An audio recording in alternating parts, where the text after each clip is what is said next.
Hola, hola, buenas noches a los que se están conectando. Vamos a esperar que se sigan conectando a este live show de día sábado, sábado 8 de agosto. Recordemos que desde la semana pasada comenzamos a ver el tema de las minorías sexuales y ya tuvimos una primera sesión con Silvana la semana pasada. Hoy día continuamos y vamos a ver un poquito lo que trata o lo que dice la psicología respecto de la identidad de género, y vamos a estar viendo algunos temas súper importantes en este vivo. Vamos a tener con nosotros, como ya saben, a Janina. Janina, una psicóloga, eh, y además de eso también cristiana, que nos va a estar ayudando a entender este, este tema. Eh, Desde ya les debe parecer extraño que me vean a mí un día sábado dirigiendo el late o el late para los que quieran hablar en chileno. Pero el Gonza, que es el oficial, el entrevistador oficial, ha tenido problemas desde ayer con su internet y cada cierto tiempo se le cae la conexión de su wifi. Me dicen que contrató BTR y que BTR está haciendo de la suya en su casa, y sus datos móviles también nos dice que están funcionando muy mal. Entonces, debido a eso, debido a que la conexión se le cae cada cierto tiempo, se ve la imposibilidad de poder hacer la entrevista de buena forma, como ustedes que nos escuchan se lo merecen. Y por esa razón llega acá el suplente. Me dio la responsabilidad de poder reemplazarlo en este día sábado, y para mí también es un privilegio estar con ustedes. BTR malo no está con Dios. BTR está haciendo de las suyas. Eh, Como les decía, como les estaba comentando, hoy día seguimos con nuestro tema de las minorías sexuales. Vamos a estar con la Yani. Desde ya, bueno, ya saben la razón por la que estoy acá. Vamos a ir repitiendo de vez en cuando el objetivo de este vivo, pero desde ya decirle que en esta sesión tendremos una sesión más instructiva o más informativa respecto a las minorías sexuales, LGBT y todo lo demás que se ha ido añadiendo. Va a ser una sesión instructiva. Vamos a aprender de qué estamos hablando para que sepamos en dónde nos estamos ubicando, para que tengamos una ubicación correcta de este tema. Y la próxima semana ya vamos a empezar a entrar de lleno en lo que es la iglesia, en cómo la iglesia debería abordar este tema. Vamos a entonces a dividir esto de esta forma. Hoy sesión instructiva, y la próxima semana ya nos vamos a enfocar en cuál debe ser la actitud de la iglesia y cómo nosotros tenemos que actuar en este tema específico. Claro, ahí como dice el Gonza, hoy día vamos a ver conceptos, vamos a ver distintas cosas desde el punto de vista científico también. Sí, científico está bien usada la expresión. Y vamos a comenzar, vamos a ver acá si encontramos a nuestra entrevistada de hoy. No sé si ya estará conectada. Si está conectada también me podría ayudar. Acá la tengo.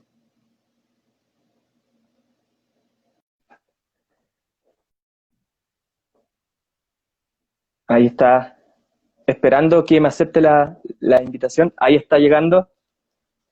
Hola Yani, ¿cómo estás? No te escucho, por lo menos yo no te escucho. No sé si los demás te escucharán.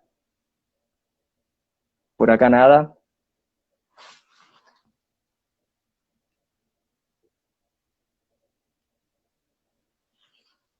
Si alguien puede ayudarnos ahí, por lo menos yo no escucho a la Yani. No, me confirman que efectivamente no se oye. Es decir, el problema no soy yo. Vamos a esperar. Tranquilidad, tranquilidad. Bueno, la Yani ya estuvo con nosotros en un vivo anterior, eh, que ahí se estuvo hablando igual de hartas cosas interesantes. Hablamos de la ansiedad, me recuerdo, un late muy, muy bueno. Eh, eh, y yo me escucho, me avisan si es que yo me escucho, a ver si es que yo igual tengo problemas para que me avisen cualquier cosa. Como les decía, la Yani ya la conocen, ya estuvo con nosotros. Eh, yo personalmente conocí a la Yani, creo no equivocarme, en la ciudad de Antofagasta, cuando yo llegué ahí, todo un niñito, un bebé, a estudiar a esa ciudad, y me congregué en la misma iglesia a la que ella se congregaba, que es la iglesia, para los que tengan un poquito más de conocimiento, la iglesia en donde está pastoreando actualmente, y de ese tiempo también el pastor Alberto Carrasco y la pastora Katy. Así es que, sin temor a equivocarme, creo que allí nos conocimos, en Sí, la iglesia Camino de Verdad. Ahí sí te escucho.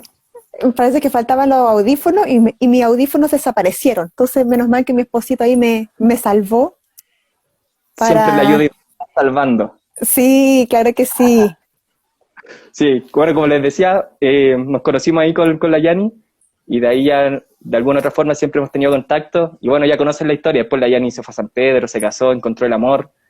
Y ahora está en el sur de Chile, Hualpén, allí, Concepción, Hualpén. Sí, ¿Sí? ¿Muy bien? Sí. Bueno, así que eso es más o menos como yo conocí a la Yani, la conozco personalmente. Así es que vamos a comenzar ahora que ya se arregló todo. Y Yani le estaba contando a los chicos y a todos los que se están conectando y están escuchando cuál es el objetivo de este vivo. Entonces me gustaría que tú igual puedas reforzar esa idea para que nos expliques cuál va a ser el objetivo de esta sesión. sí. Lo que pasa es de que hablar de todo lo que tiene que ver con LGBT es súper amplio. Entonces, cuando Gonzalo me invitó, yo dije, mira, Gonzalo, necesito para que sea no solamente informativo, sino que también algo práctico para la iglesia, necesito al menos 2 sesiones. Entonces, por eso, por un tema como pedagógico y educativo, porque o si no, podría haberme lanzado de lleno todo el día, pero estaríamos hasta las 3, 4 de la mañana y no, eso no es pedagógico. Entonces, lo que vamos a hacer, lo vamos a dividir en 2 tandas. Primero, informar todos los estudios que se han hecho, los conceptos, porque durante todo este tiempo se han hecho espacios en el Late Negro de preguntas, y había muchas Ujú. preguntas de conceptos. Entonces todo lo que tiene Sí. que ver con preguntas de conceptos se van a responder hoy, y todas aquellas preguntas que tienen que ver con la parte eclesiástica del manejo se van a responder la siguiente semana. Y Así yo es. quiero pedir en relación a lo que ocurrió, porque la semana pasada estuvo hablando la hermana Silvana desde la mirada pentecostal. Entonces, yo estuve allí, me acuerdo, un poco escribiendo los comentarios, porque una cosa es lo que hablaba y el tema y los comentarios eran otras cosas. Entonces, yo le invito a los hermanos en Cristo en que la palabra dulce aplaca la ira y que el fruto del Espíritu esté en nosotros. No nos entrampemos y aprendamos de esta instancia, porque no es algo común que se hable dentro de la iglesia, y Ujú. yo siempre digo de que donde abunda la ignorancia o donde abunda la falta de información, abundan dos cosas también, que es el legalismo, porque como no se sabe, se empieza como que lo que no se sabe como que se destruye. Y también Claro. el otro extremo, que tiene que ver con el hacer permisivo. Entonces, como no Ujú. queremos ninguna de las dos, este es un espacio para educar y para debatir también, y eso. Pero primero entender que vamos a hablar de lo que dice la psicología Ujú. y los distintos estudios, y después vamos a hablar desde la parte eclesiástica. Así que los que hicieron preguntas en relación a la parte de eclesiástica, por favor, tengan paciencia y nos vean la próxima semana, pero ahora igual se van a poder responder algunas preguntas. Sí, entonces, nuevamente, para los que se están conectando, reforzamos los objetivos. El objetivo de este vivo es instructivo de información, es ver los conceptos, analizar qué dice la psicología respecto a este tema, y la próxima semana ya vamos a hablar del rol de la Iglesia y cómo debería actuar la Iglesia, para que quede claro. Así es que, reitero nuevamente lo que decía la Yani, le pedimos a nuestros hermanos en Cristo que no se enfrasquen ahí en discusiones que no tienen ningún sentido. Seamos respetuosos también con aquellos que no son cristianos y también se están conectando. Recuerden que debemos ser un canal de bendición, debemos también llevar la misericordia, la luz del Evangelio. Entonces le vamos a pedir que no empiecen a comentar, no empiecen a debatir, a enfrascarse en discusiones que no van a tener ningún sentido y que van a desviar la mirada de este ley. Así es que comencemos inmediatamente después de esta introducción. Repito, para los que no conocen a la Yani, ella es psicóloga de profesión, así es que nos va a hablar con propiedad del tema, así que tiene toda la autoridad desde el punto de vista psicológico para poder explicarnos esto de buena forma. Así que comencemos. Yani, entonces, para ir de lo más básico y ya empezar a entrar en materias más complejas, definamos primero qué es la identidad de género, qué se entiende por identidad de género, un concepto que actualmente se habla mucho y que muchas veces se malinterpreta, y nos gustaría primero aclarar qué es la identidad de género. Mira, la identidad de género es súper amplia, implica varios factores, ¿ya? Pero es la sexualidad con la que la persona se identifica psicológicamente, ¿ya? Es como cómo se define a sí mismo. En otras palabras, es la opinión personal que las personas tenemos de nosotros mismos. El otro día hablaba con un hermano y hablaba del tema de la identidad de género, que si todos tenemos una identidad de género, y efectivamente todos tenemos una identidad de género. En mi caso, yo soy una mujer heterosexual, que me gustan los hombres, y en relación a los roles de género, yo tengo ciertas creencias de roles de género, pero vamos a explicar lo que son los roles de género. Yo tengo ciertas creencias de lo que significa ser mujer, ¿me entiendes? Y que no necesariamente es con otro. Entonces la identidad de género tiene que ver como cómo yo me construyo, como lo que yo pienso de mí misma. Sí. Y lo que tú piensas de ti mismo. Claro. Entonces ya podríamos, de lo que tú nos has dicho, hacer una distinción ya básica de la identidad de género y el sexo propiamente tal. La identidad de género entonces no está relacionada con el sexo, eso es lo que nos está explicando. ¿Podría profundizar más en esa materia para que los que nos escuchan puedan entenderlo bien? Exactamente, está el sexo biológico o el sexo físico, ya que tiene que ver con el tema genital, si tienes pene, si tienes vagina, pero eso no está determinado el tema de la identidad de género, porque la identidad de género tiene factores culturales, tiene factores sociales, tiene factores psicológicos. En cambio, el sexo solamente está relacionado a la parte genital, ¿cachai? A la parte biológica. A la parte más biológica. Entonces, la identidad de género no está relacionada necesariamente con el sexo biológico. Claro. Entonces, también rescato una de las cosas que nos decía, es que todos tenemos una identidad de género. Absolutamente todos. No hay nadie que pueda decir yo no tengo una identidad de género. Todos compartimos esa parte, como tú nos explicabas. Ahora, pero ¿cómo surge esta idea ya de la identidad de género como concepto? ¿Cómo va surgiendo a través de la historia? Nos explicabas también que hay factores culturales, hay factores sociales. ¿Cómo fue todo eso influyendo para llegar ya a este concepto de identidad de género?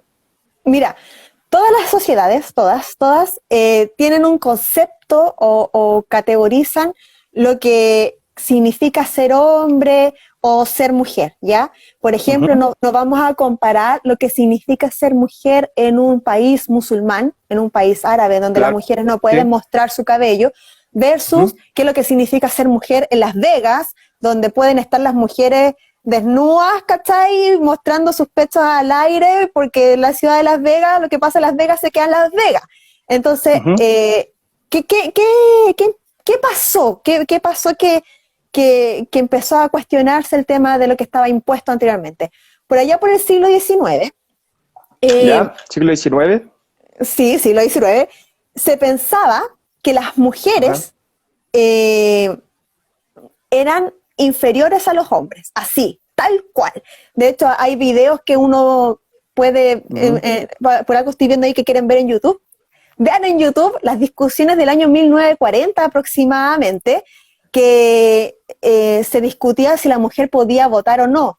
Y los argumentos por los cuales decían que las mujeres no podían votar era porque cerebralmente y genéticamente éramos más tontas que los hombres. Así de cortante. Así de denigrante y de despectivo, así, que éramos tontas, así. Entonces, ¿por qué? Porque nos medían la inteligencia con ciertas pruebas y salíamos más mal que los hombres. Entonces, como que decían, no, las mujeres, como por genética, éramos frágiles, éramos débiles, éramos dependientes, no podíamos manejar nuestro dinero, no podíamos hacer nada y necesitábamos estar, por ende, casadas para que un hombre superdotado nos diera algo de vida, porque por nosotras mismas no podíamos. Entonces, y todo eso respaldado desde la ciencia de ese entonces y que estaba todo como genéticamente hecho así, y por ende estaba como establecido como un dogma.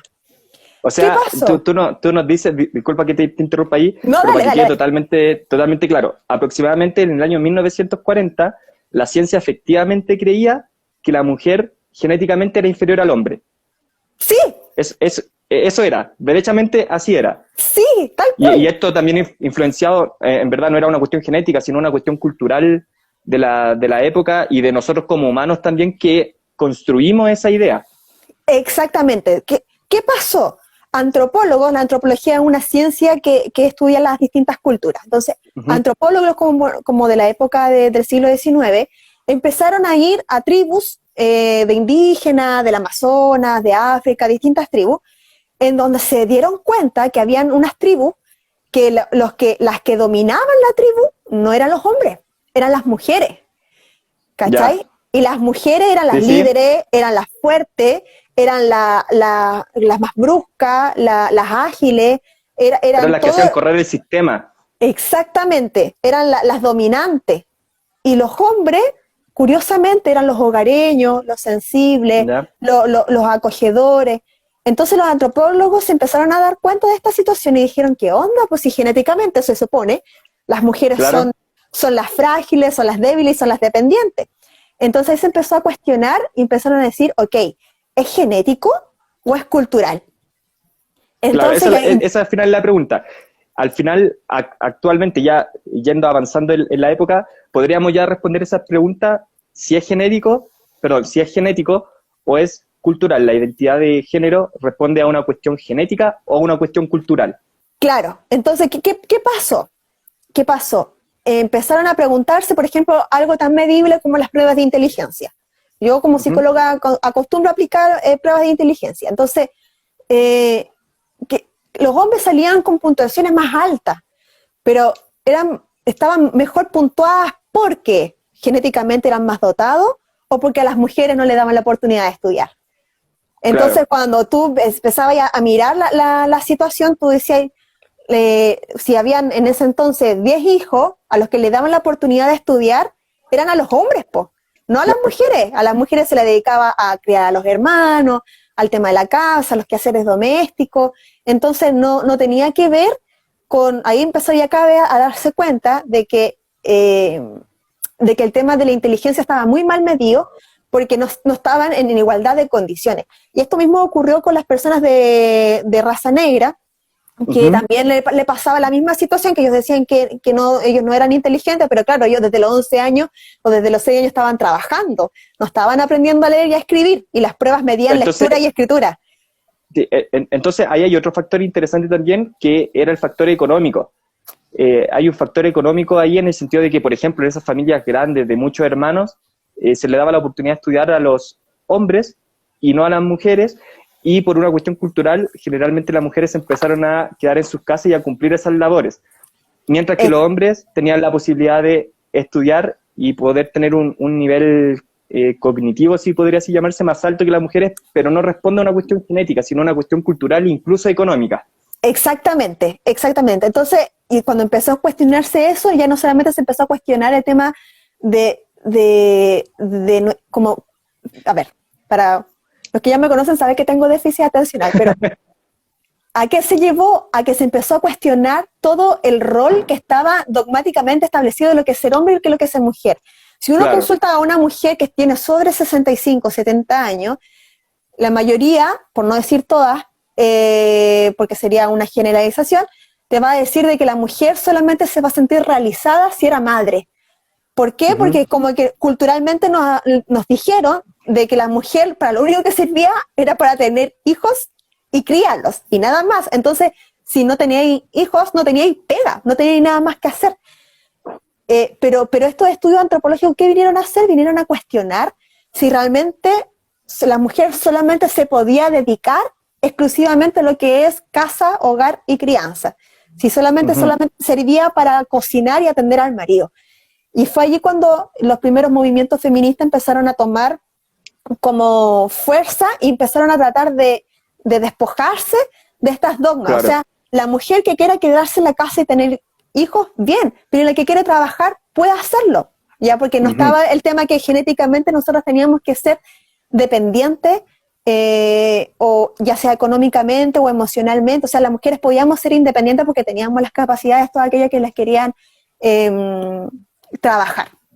Entonces, claro. Dime. Sí, no, iba a agregar que hay un tema interesante también. Tú mencionaste ahí los primeros movimientos feministas y aclarar también que estos movimientos feministas no eran como los que hoy día tenemos, sino que eran movimientos que precisamente buscaban la igualdad en lo social. Por ejemplo, un caso en lo social, por ejemplo, el derecho a voto, que hay que reconocer que el derecho a voto en las mujeres fue ganado por estos primeros movimientos feministas que tenían esa intención de igualar los derechos. Entonces, este tema también de crear esta construcción de la identidad de género nace como una respuesta también a esta no discriminación por ser hombre o ser mujer, y no discriminar tampoco en cuanto a los roles que cada uno de ellos tenían, ¿verdad? Claro, claro, efectivamente, leíste súper en el clavo, porque finalmente empezó a como a surgir de que habían mujeres y habían hombres que no se identificaban con el concepto que tenía la cultura de ese entonces, con lo que es ser mujer y con lo que es ser hombre, ¿cachai? Entonces de allí surge la identidad de género, en donde primero que todo defiende la no discriminación, la no violencia, como que su primer objetivo es eso, de no que nadie se sienta discriminado y que nadie se sienta violentado por querer estar en un rol en la sociedad que no necesariamente es lo que te dice la sociedad que debes estar, como dogma, ¿cachai? Eso es lo primero. Y lo segundo es que todas las personas puedan desarrollarse y tener un rol en la sociedad puede ser según la cultura, pero también puede ser según otros factores como las creencias personales. Pero que a todos se les dé la oportunidad de desarrollarse independientemente de lo que él piensa de sí mismo o lo que ella piensa de sí mismo. Y es así como surge ya a fuerza de la identidad de género. De género, sí. Ahora, entonces, ¿hay alguna relación o son cosas distintas entre la identidad de género y el sexo psicológico? ¿Se relacionan o son cosas distintas? ¿O tienen que ver, una lleva a la otra? ¿Cómo podemos entender esta parte? Ya, lo que pasa es que el sexo psicológico tiene que ver con cómo yo me siento. Por ejemplo, en mi caso, yo soy mujer desde... A ver, lo voy a explicar de otra manera para tú sabes que soy dispersa. Volvamos un poquito atrás. El sexo es muy complejo. Definir el sexo es demasiado complejo. Hay gente que lo dicotomiza, o sea, como que lo pone como blanco-negro y así como hombre-mujer, y no es tan así. Es muy complejo. Por ejemplo, está el sexo cromosómico. ¿Qué es el sexo cromosómico? El sexo cromosómico tiene que ver con los cromosomas. XX eres mujer, XY eres hombre. ¿Ya? Está también el sexo endocrinológico, que tiene que ver con las hormonas. Mayor cantidad de hormonas masculinas que la testosterona eres hombre, mayor cantidad de hormonas femeninas, que es la progesterona, eres mujer. Eso hace que las características secundarias en la edad de la adolescencia, a las mujeres les crezcan pecho y a los hombres les crezcan barba. Claro, sí, sí. También está el sexo físico, ¿no? Que tiene relacionado con la ausencia o la presencia de pene o vagina. Y está el tema del sexo psicológico, que tiene que ver cómo yo me siento. Y todos estos sexos no siempre coinciden, ¿ya? Y eso es importante, por ejemplo, y que después me gustaría tocarlo más adelante, como más en detalle, el tema de los hermafroditas, por ejemplo, no coinciden. Como que el sexo cromosómico con el endocrinológico, con el físico y con el psicológico, no necesariamente coinciden. Entonces, el sexo psicológico tiene que ver como cómo me siento yo. Y que no tiene que ver con la orientación sexual, porque la orientación sexual tiene que ver con quién me gusta. Si me gustan personas de mi... Allí, dame un segundo, para que no nos perdamos y quede totalmente claro. Entonces nos dice que el sexo psicológico es cómo yo me siento. Claro. Y yo, por dar un ejemplo, siendo hombre, por ejemplo, con el sexo físico, me podría sentir eventualmente como mujer, y eso tiene que ver con el sexo psicológico. Exactamente. Mientras, y ahora justo va a tocar el tema de la orientación sexual, ¿cuál es la diferencia de la orientación sexual con cómo yo me siento? ¿Qué es la orientación sexual finalmente? Porque la orientación sexual tiene que ver con mi objeto de deseo, que es lo que a mí me gusta, y que no necesariamente está relacionado con mi sexo psicológico.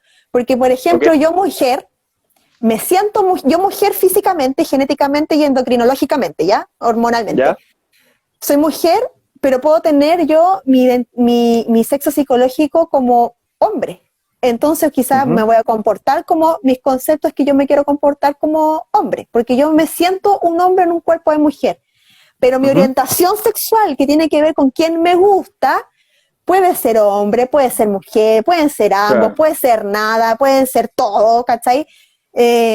O, de hecho, hay mitos al respecto, por ejemplo, que los homosexuales son afeminados, y no es así. De hecho, la estadística dice que 1 de cada 9 hombres son afeminados, es decir, que sienten que su sexo psicológico corresponde a más mujer, hablando principalmente de los homosexuales varones. Entonces tú decís, este es gay porque es afeminado, pero reconociste a 1 y se pasaron 8. 8 que su sexo psicológico tiene que ver con ser hombre, ¿cachai? No tiene que ver con ser mujer, pero su orientación sexual sigue siendo homosexual. Claro, entonces la orientación sexual tiene que ver con este tema de quién me gusta, con quién a mí me gustaría estar, con quién me gustaría relacionarme, no sé si tan solo decirlo amorosamente, sino que una relación completa con una persona distinta. La orientación sexual entonces tiene que ver con eso, con la persona que me va a gustar, y esta persona puede ser hombre o mujer, y además yo puedo tener un sexo psicológico distinto, y ahí podríamos ir armando el sexo de la persona en base a estos distintos criterios que tú nos has nombrado. Esa es la idea al final de lo que nos estás explicando. Claro, y para resumir, es como que el sexo psicológico responde a la pregunta de quién soy, ¿cachai? ¿Quién soy? Mientras que la orientación sexual responde a la pregunta ¿quién o quiénes me gusta? Me gusta desde una mirada erótica. Claro, exactamente. Desde el amor eros. Eros, sí, la palabra griega eros. Exactamente. Se entiende perfectamente. Tiene que ver eros, de ahí viene la palabra erotismo, de hecho, y eso tiene que ver con la orientación sexual. Entonces, para que nos quede claro, la identidad de género tiene diversos elementos. ¿Cuáles son estos elementos? Sí, dale. No, dale, termina la pregunta para responderte bien. Sí, a lo menos tenemos 4 elementos en la identidad de género: el sexo físico, la orientación sexual, la identidad sexual y los roles de género o expresión de género. Si podría también explicarnos un poquito este tema de estos 4 elementos que componen esta idea de identidad de género. Ya, sí, mira, el sexo físico, ya lo habíamos hablado, que tiene que ver con la genitalidad, con la parte más biológica, con la parte más física, que te indica si eres hombre o si eres mujer. La orientación sexual ya la estuvimos hablando, que tiene que ver con el tema si me gusta la persona del mismo sexo, del sexo opuesto, ambos sexos que serían los bisexuales, ningún sexo que todos son cactus y que son los asexuales, o que no me fijo en el sexo y me fijo en la persona, que serían los pansexuales, Los pansexuales. en fin. Claro. La identidad sexual, ¿a qué responde? La identidad es lo sexual mismo que la tiene que ver sí, tiene que ver con el sexo psicológico, que cómo me siento yo representado, quién soy. Y los roles de género o la expresión de género tiene que ver con cómo me comporto, como mi conducta. Y que no necesariamente, por ejemplo, hay mujeres que son más, comillas, amachadas, o más masculinas, pero no por eso son lesbianas, no por eso tienen una orientación sexual homosexual. No es necesario, pero yo puedo ser quizás más, como se dice en psicología, más fálica, más masculina para enfrentar la vida, y puedo ser súper heterosexual. Un hombre puede ser súper sensible y ser como más, comillas, femenino, pero puede ser súper heterosexual. Lo mismo en los trabajos, que hay trabajos que, no sé, hay mujeres que son chofer y eso no quiere decir que sean lesbianas. Entonces, los roles de género, los roles y la expresión de género tienen que ver con cómo me comporto y cómo yo, qué rol ocupo en la sociedad y cómo expreso mi identidad respecto a mi identidad completa. Claro, los roles de género entonces también responden un poquito a esto que veíamos al principio de esta historia que nos empezaste a contar, de a qué se dedica el hombre, a qué se dedica la mujer. Los roles de género tienen que ver precisamente con eso, con que lo que yo haga o la forma en que yo me comporte determinaría si yo soy hombre y mujer. Entonces, desde este punto de vista, la idea es que una persona puede construir su propia identidad, esto influenciado por la cultura y también otros factores que hemos mencionado. ¿Es así el razonamiento? ¿Es correcto ese razonamiento que te estoy exponiendo? ¿Me lo podrías repetir? Se te fue. Sí. Voy de nuevo. Gracias. Te decía que los roles de género tienen que ver con esta construcción social también, como lo veíamos al principio a través de la historia, en donde lo que yo hago o a lo que yo me dedico determinaría si yo soy hombre o mujer, de acuerdo a mis comportamientos, de acuerdo a cómo me comporto finalmente. Entonces, esto nos hace pensar que cada uno de nosotros podría construir su identidad por influencia cultural, económica, social, todo lo que hemos visto. ¿Es lógico ese razonamiento? Sí, pero lo bueno es de que el rol de género, la expresión de género no está determinado por tu orientación sexual, ¿cachai? Claro.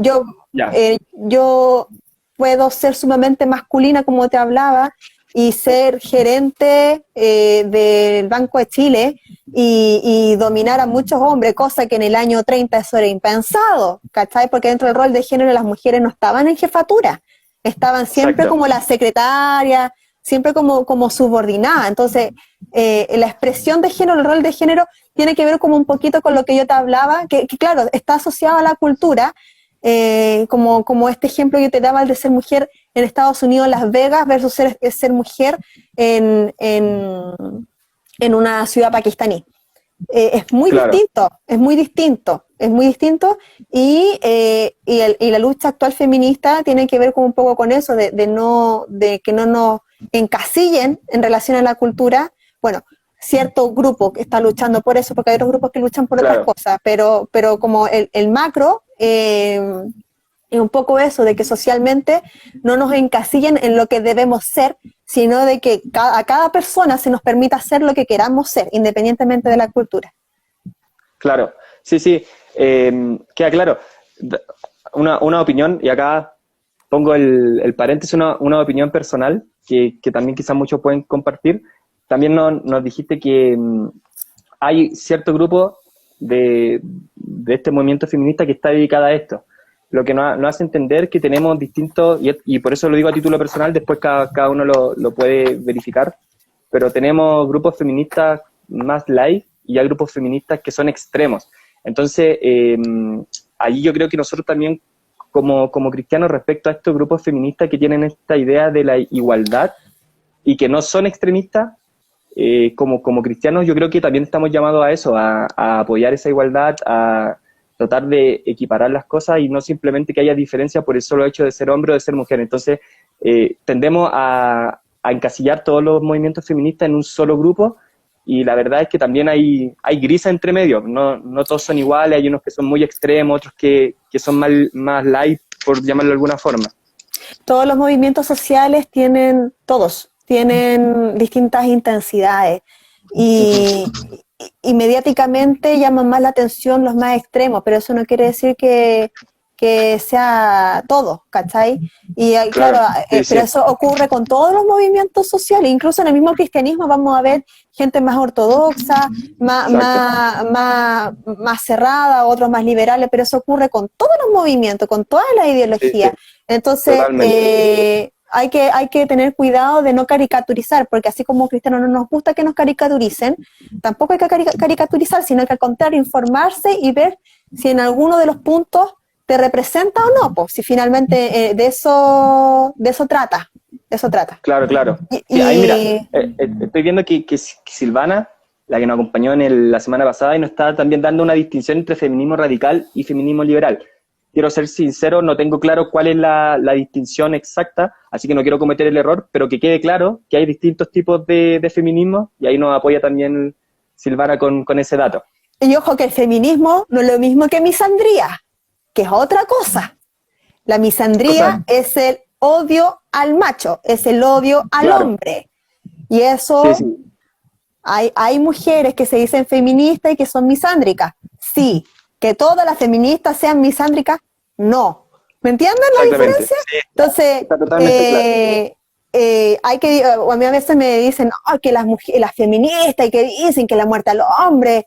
Y claro, uno ve a veces eso, pero no es en la representación, no es como el todo, es un grupo, y orar por ellas, porque si odian a los hombres, también por algo es, ¿cachai? O sea, no, más que allá de criticarla y más allá de que los hombres se sientan ofendidos o aludidos, mejor orar por ellas los que somos cristianos, porque si los odia, algo tiene que haber sucedido en su vida. Pero, bueno, no, para volver un poquito al tema, porque yo creo que feminismo es un muy buen tema. Gonzalo, por favor, anótalo para... Iba a decir exactamente lo mismo, porque este fue como decía uno de mis profesores en la universidad, una carrilada mía, me descarrilé yo solito, así que retomemos lo que no pido disculpas, Gonzalo, jefe, disculpe por la salida de carril. Volvamos, entonces estamos viendo la identidad de género. Y la identidad de género, entonces podemos concluir que es la conjugación de todas estas variables que ya hemos hablado y que hemos definido, el sexo físico, la orientación sexual, el sexo psicológico, los roles de género, y todo esto también influenciado, obviamente, como todas las cosas, por la cultura, la sociedad, las oportunidades que hayan, las oportunidades que no hayan. Entonces, tenemos claro que para concluir el tema de la identidad de género como concepto, es una construcción que depende de diversos factores, todos aquellos factores que ya anotación aquí, así me van a anotar. Identidad de género, entonces, se construye con todos estos factores que ya hemos analizado y que hemos tratado de exponerlo de la forma más clara posible. Ahora, si hay dudas, también pueden preguntarlas, pero estamos tratando de poder bajar el tema de la forma más clara posible. Entonces, a la audiencia preguntarle si es que hay alguna duda entre la diferencia entre identidad de género, que tienen que vernos con toda esta conjugación, mientras que los roles de género tienen que ver con cómo me comporto. Y ¿sabes qué? El rol de género no solamente es para la mujer, sino que también es para el hombre. Por ejemplo, antes, como igual de la época de la gente que tiene sobre 70 años, el hombre no participaba en la crianza de los hijos. Sí.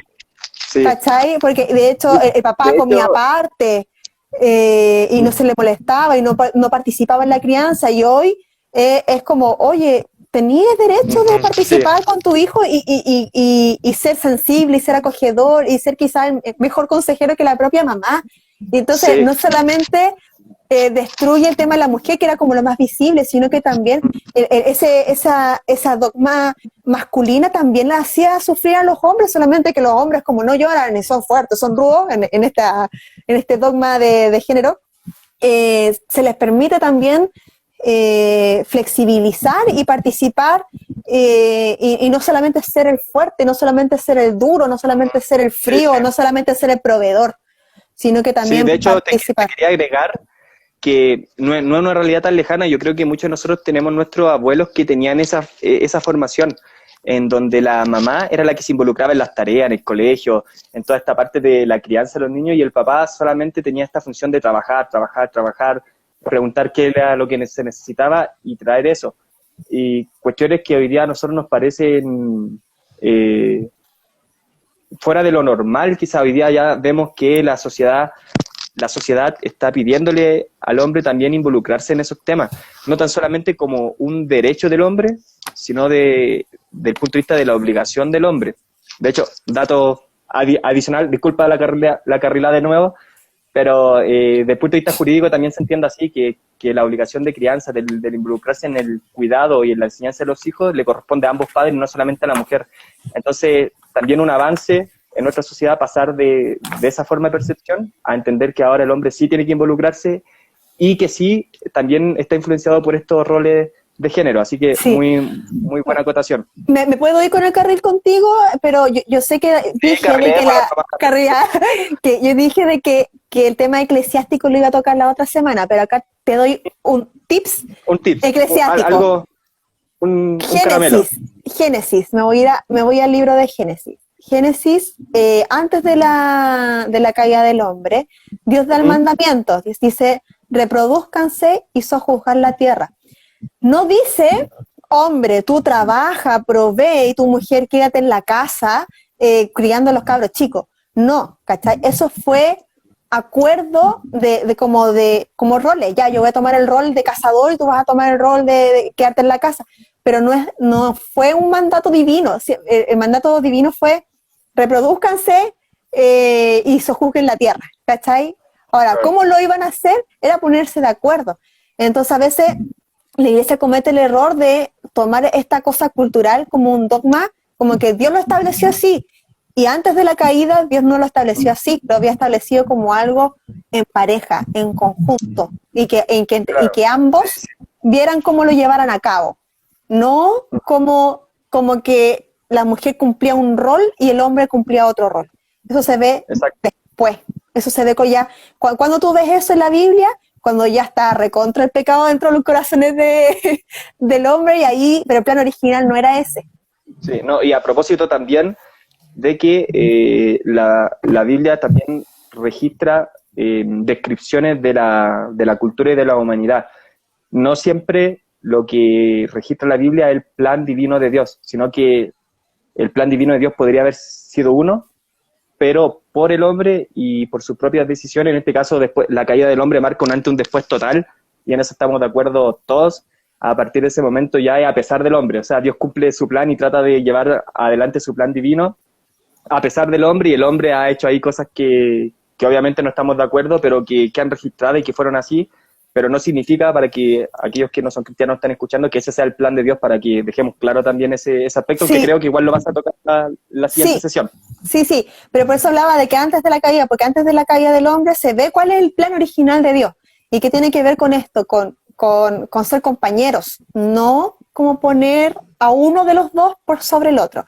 Acá hay una pregunta súper buena ahí. Sí. Dale, ¿la puedes ver?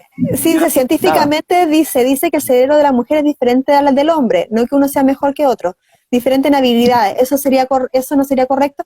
Efectivamente, el cerebro de la mujer y el cerebro del hombre son distintos. ¿Por qué? Porque a lo largo de la vida, desde que somos hombres, desde la humanidad, estos mismos roles de género que han estado ahí como muy imperantes, en donde la mujer siempre se ha visto más mermada, ha tomado ciertas características. Entonces, a medida que se ha ido desarrollando el tema del cerebro masculino y femenino, cada uno ha tenido mayor desarrollo que otro. Entonces, en promedio, porque, por ejemplo, se dice que la mujer tiene un cuerpo calloso más grande que el del hombre. El cuerpo calloso es una parte que está acá en el cerebro que conecta el lado izquierdo con el lado derecho. ¿Eso qué implica? Que supuestamente las mujeres pueden hacer más cosas a la vez que los hombres. ¿Ya? Sí, es ¿Eso por verdad. qué? Ya, pero yo no sé, en la repartija de cuerpo calloso yo parece que estuve en la fila de los hombres, porque, porque yo no puedo Sí, hacer no, muchas cosas. no, claro. Yo no me alcanzó la repartija de cuerpo calloso porque no, yo de verdad, si me conocieran, me cuesta mucho hacer muchas cosas a la vez. Soy como muy masculina en ese sentido, como muy tengo que hacer paso por paso, no puedo hablar de dos temas a la vez. No puedo, no me da, no me da.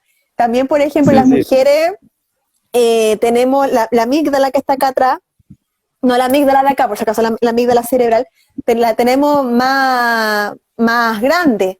Y la parte de lenguaje que está acá también la tenemos más grande, por eso nosotras hablamos más, hablamos Sí, sí, mucho, ¿ya? sí. Pero eso no quiere decir que nuestro cerebro sea mejor o más o que somos superiores. No, bajo ningún tipo, pero sí de que en promedio hay ciertas áreas que las mujeres tenemos, en promedio, porque hay hombres que también la van a tener desarrollada y que pueden tener un cuerpo calloso incluso más grande que el mío.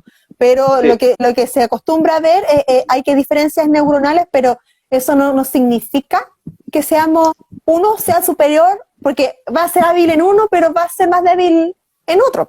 Por ejemplo, el Sí, caso del hombre, el tema lógico-matemático lo tiene más desarrollado. así, para concluir el tema y para que el Gonza no nos rete y no nos despida del equipo de forma anticipada, para concluir este tema, claro, en habilidades, quizás yo explicándolo con mis palabras y sin tener conocimiento adecuado quizás, pero en habilidades yo creo que, no sé si habrá tanta diferencia.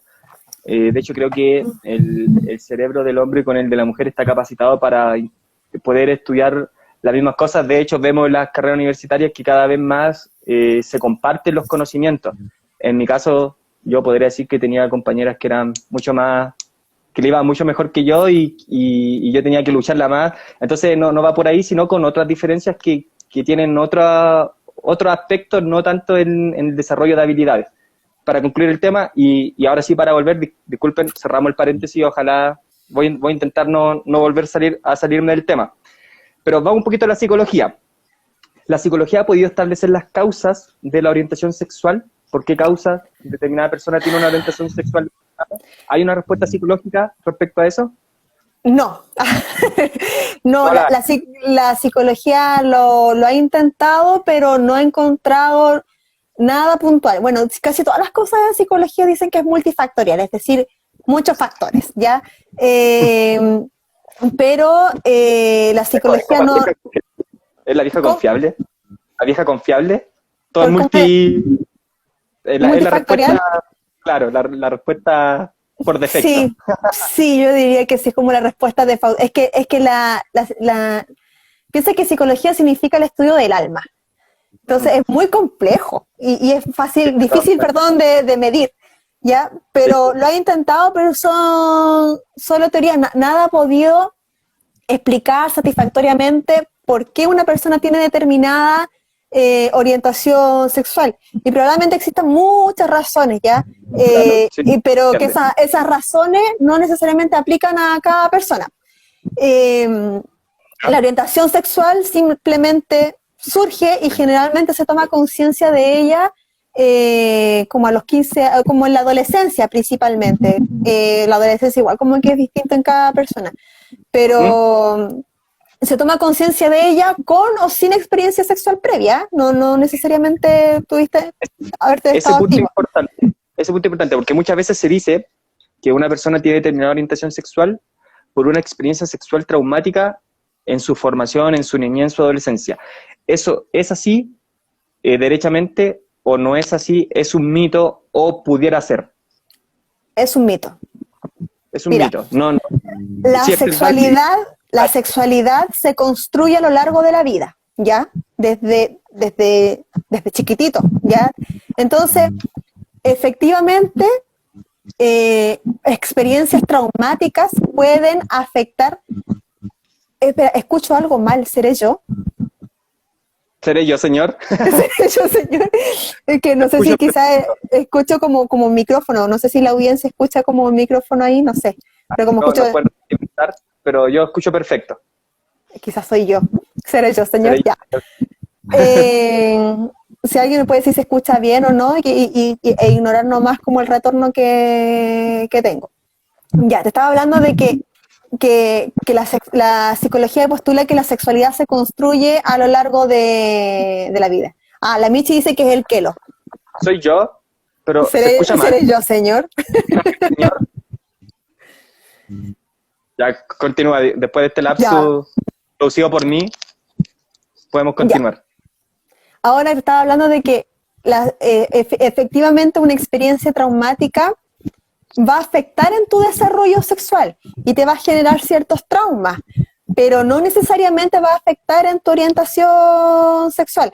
Se cree mucho de que la gente que es homosexual fue abusada, pero eso es un mito, ¿ya? Ya, Porque ok. puede que ocurra, pero puede que no. O sea, hay personas que fueron abusadas sexualmente que pueden después tener confusión en su orientación sexual, pero no todas las personas que han tenido confusión en su orientación sexual fueron abusadas. No sé si me doy a entender. De Sí, hecho, sí, se entiende. eh, dentro de las consecuencias de un abuso sexual, aparte de la aberración por el sexo, que podríamos ahí ver como los asexuales, por así decirlo, está la hipersexualización, que es Claro. por ejemplo, en el caso de un hombre heterosexual, va a estar con muchas mujeres y constantemente buscando sexo con mujeres como una forma de reafirmar su sexualidad. Entonces, no necesariamente una persona es homosexual por haber sido abusada. Ahora sí, hay algunos que sí se confunden al respecto, pero por algo mucho más complejo de poder explicar, y no sé si realmente valdrá la pena explicar lo que No, ocurre con esas personas, pero, simplemente para pero desentrañar esta explicación de sí, si eso era una regla general o, como tú nos estás explicando, finalmente puede ocurrir, pero no es la respuesta general y pueden haber diversas respuestas a esa experiencia traumática. Entonces, sí, no es que por tener una experiencia traumática vamos a comportarnos de determinada forma posteriormente. Esa exactamente, finalmente es la sí, explicación de ese punto. Sí, se sí. entiende perfectamente. No sé si tiene algo más que agregar respecto a ese punto en particular, sino No, a la siguiente pregunta. dale con la siguiente pregunta. Ya, mira, ocurre que cada vez más, mientras más vivimos, mientras más avanzamos en el tiempo, se escuchan diversos tipos de orientaciones sexuales. Recordemos que, para hacer recuento, como yo soy medio estructurado, hago esto siempre. Recordemos que dijimos que la orientación sexual tiene que ver con quién me gusta, con el erotismo. Así que recordemos que esa es la orientación sexual. Ahora, dicho eso, aclarado ese punto, se ha escuchado últimamente varios tipos de orientaciones sexuales, bisexual, pansexual, y la verdad es que no sabría enumerarlas cuáles son todas, pero te pregunto directamente a ti que manejas más el tema que yo, ¿cuáles son los tipos de orientaciones sexuales? ¿Hay algunas determinadas? ¿Son pocas? ¿Son muchas? ¿Cómo funciona o cómo se percibe este tema de las Mira, orientaciones sexuales? primero que todo, la orientación sexual siempre como que se visualiza desde la persona y el otro sexo. Y cada vez hay más subdivisiones. Cuando yo estudié psicología estaba el LGB, y después, mientras yo estudiaba psicología, se agregó la T. Después se agregó Ya, la I, ahora se agregó la Q, y ahora se agregó el más, ¿ya? Entonces cada vez, ¿y por qué? Porque cada vez hay, hay personas que no se identifican con ninguno y quieren que agregarle a este movimiento como aquella cosa que les represente. Eh, Mira, aquí una pregunta súper buena, como desde la mirada cristiana. Abigail, esa estaba viendo.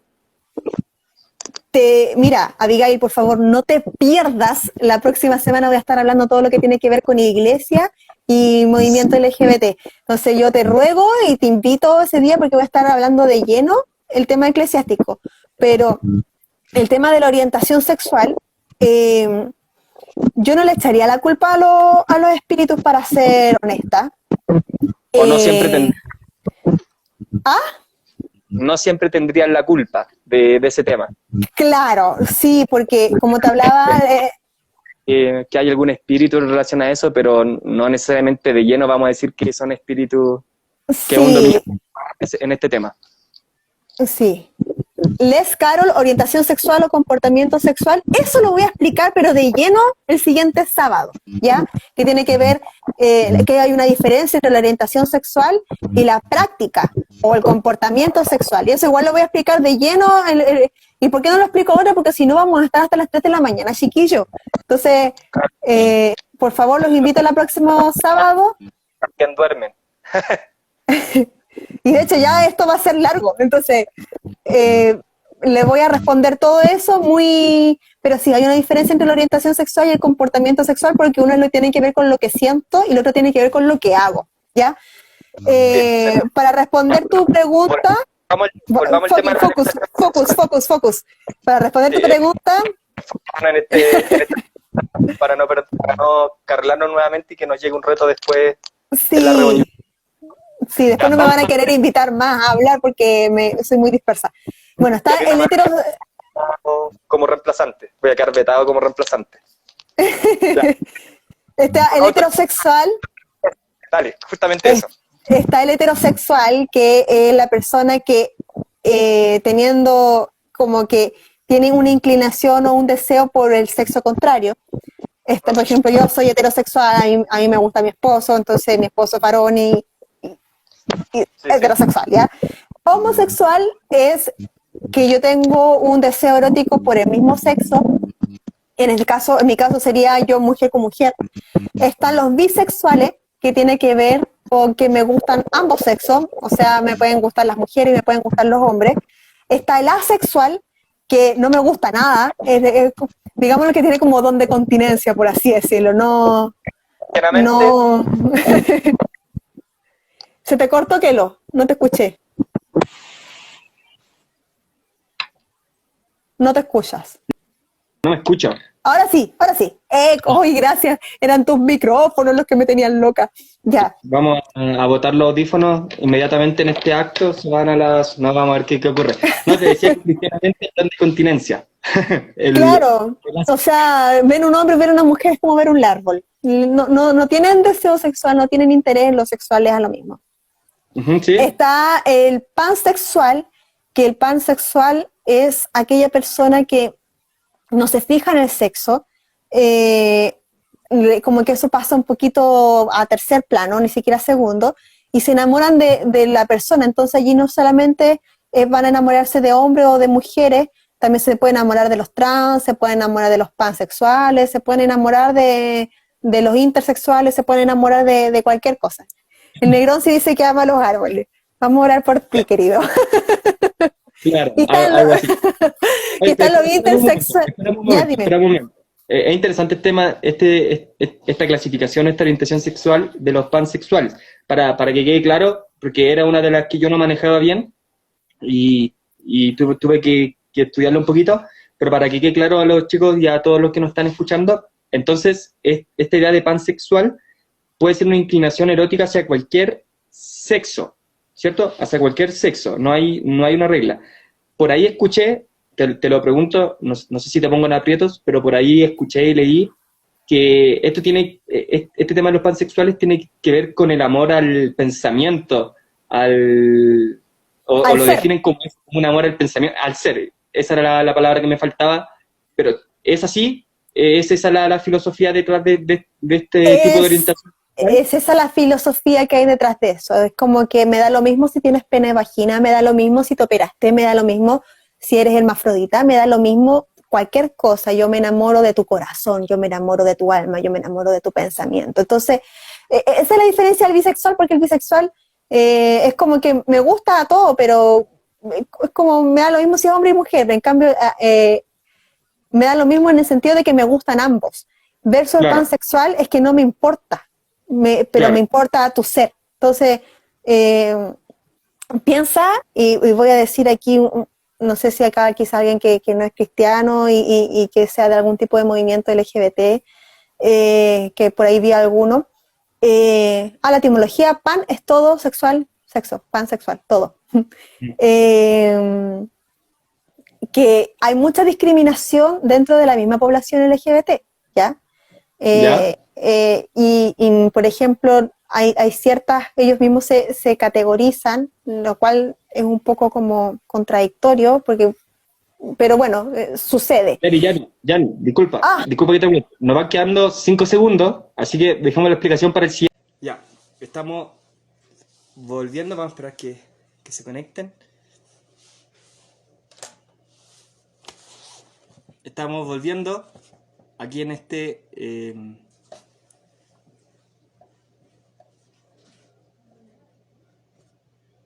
vamos a comenzar nuevamente.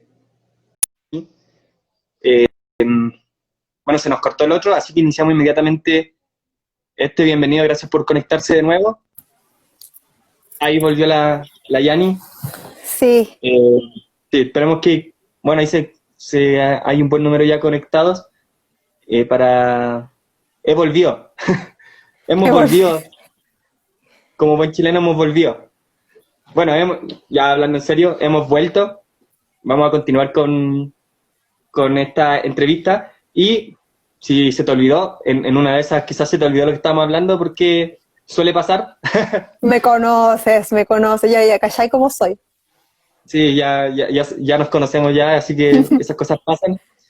Pero para volver, estábamos hablando justamente de los pansexuales, ahí nos habíamos detenido un poquito en el tema de la filosofía detrás de esto, de la etimología, también nombró el Gonzalo, y a propósito de eso, nos habías dicho que dentro de los mismos movimientos LGTB y demás, hay cierto tipo de discriminación para ciertas personas con determinada orientación sexual. Ahí quedamos y ahí se nos cortó el anterior para que retomemos ese punto. Eso es una realidad. A mí me entristece porque es como, es contradictorio, pero bueno, hay muchos movimientos que podemos ser contradictorios, incluyendo a veces nosotros mismos, así que no voy a entrar a criticar ni a juzgar.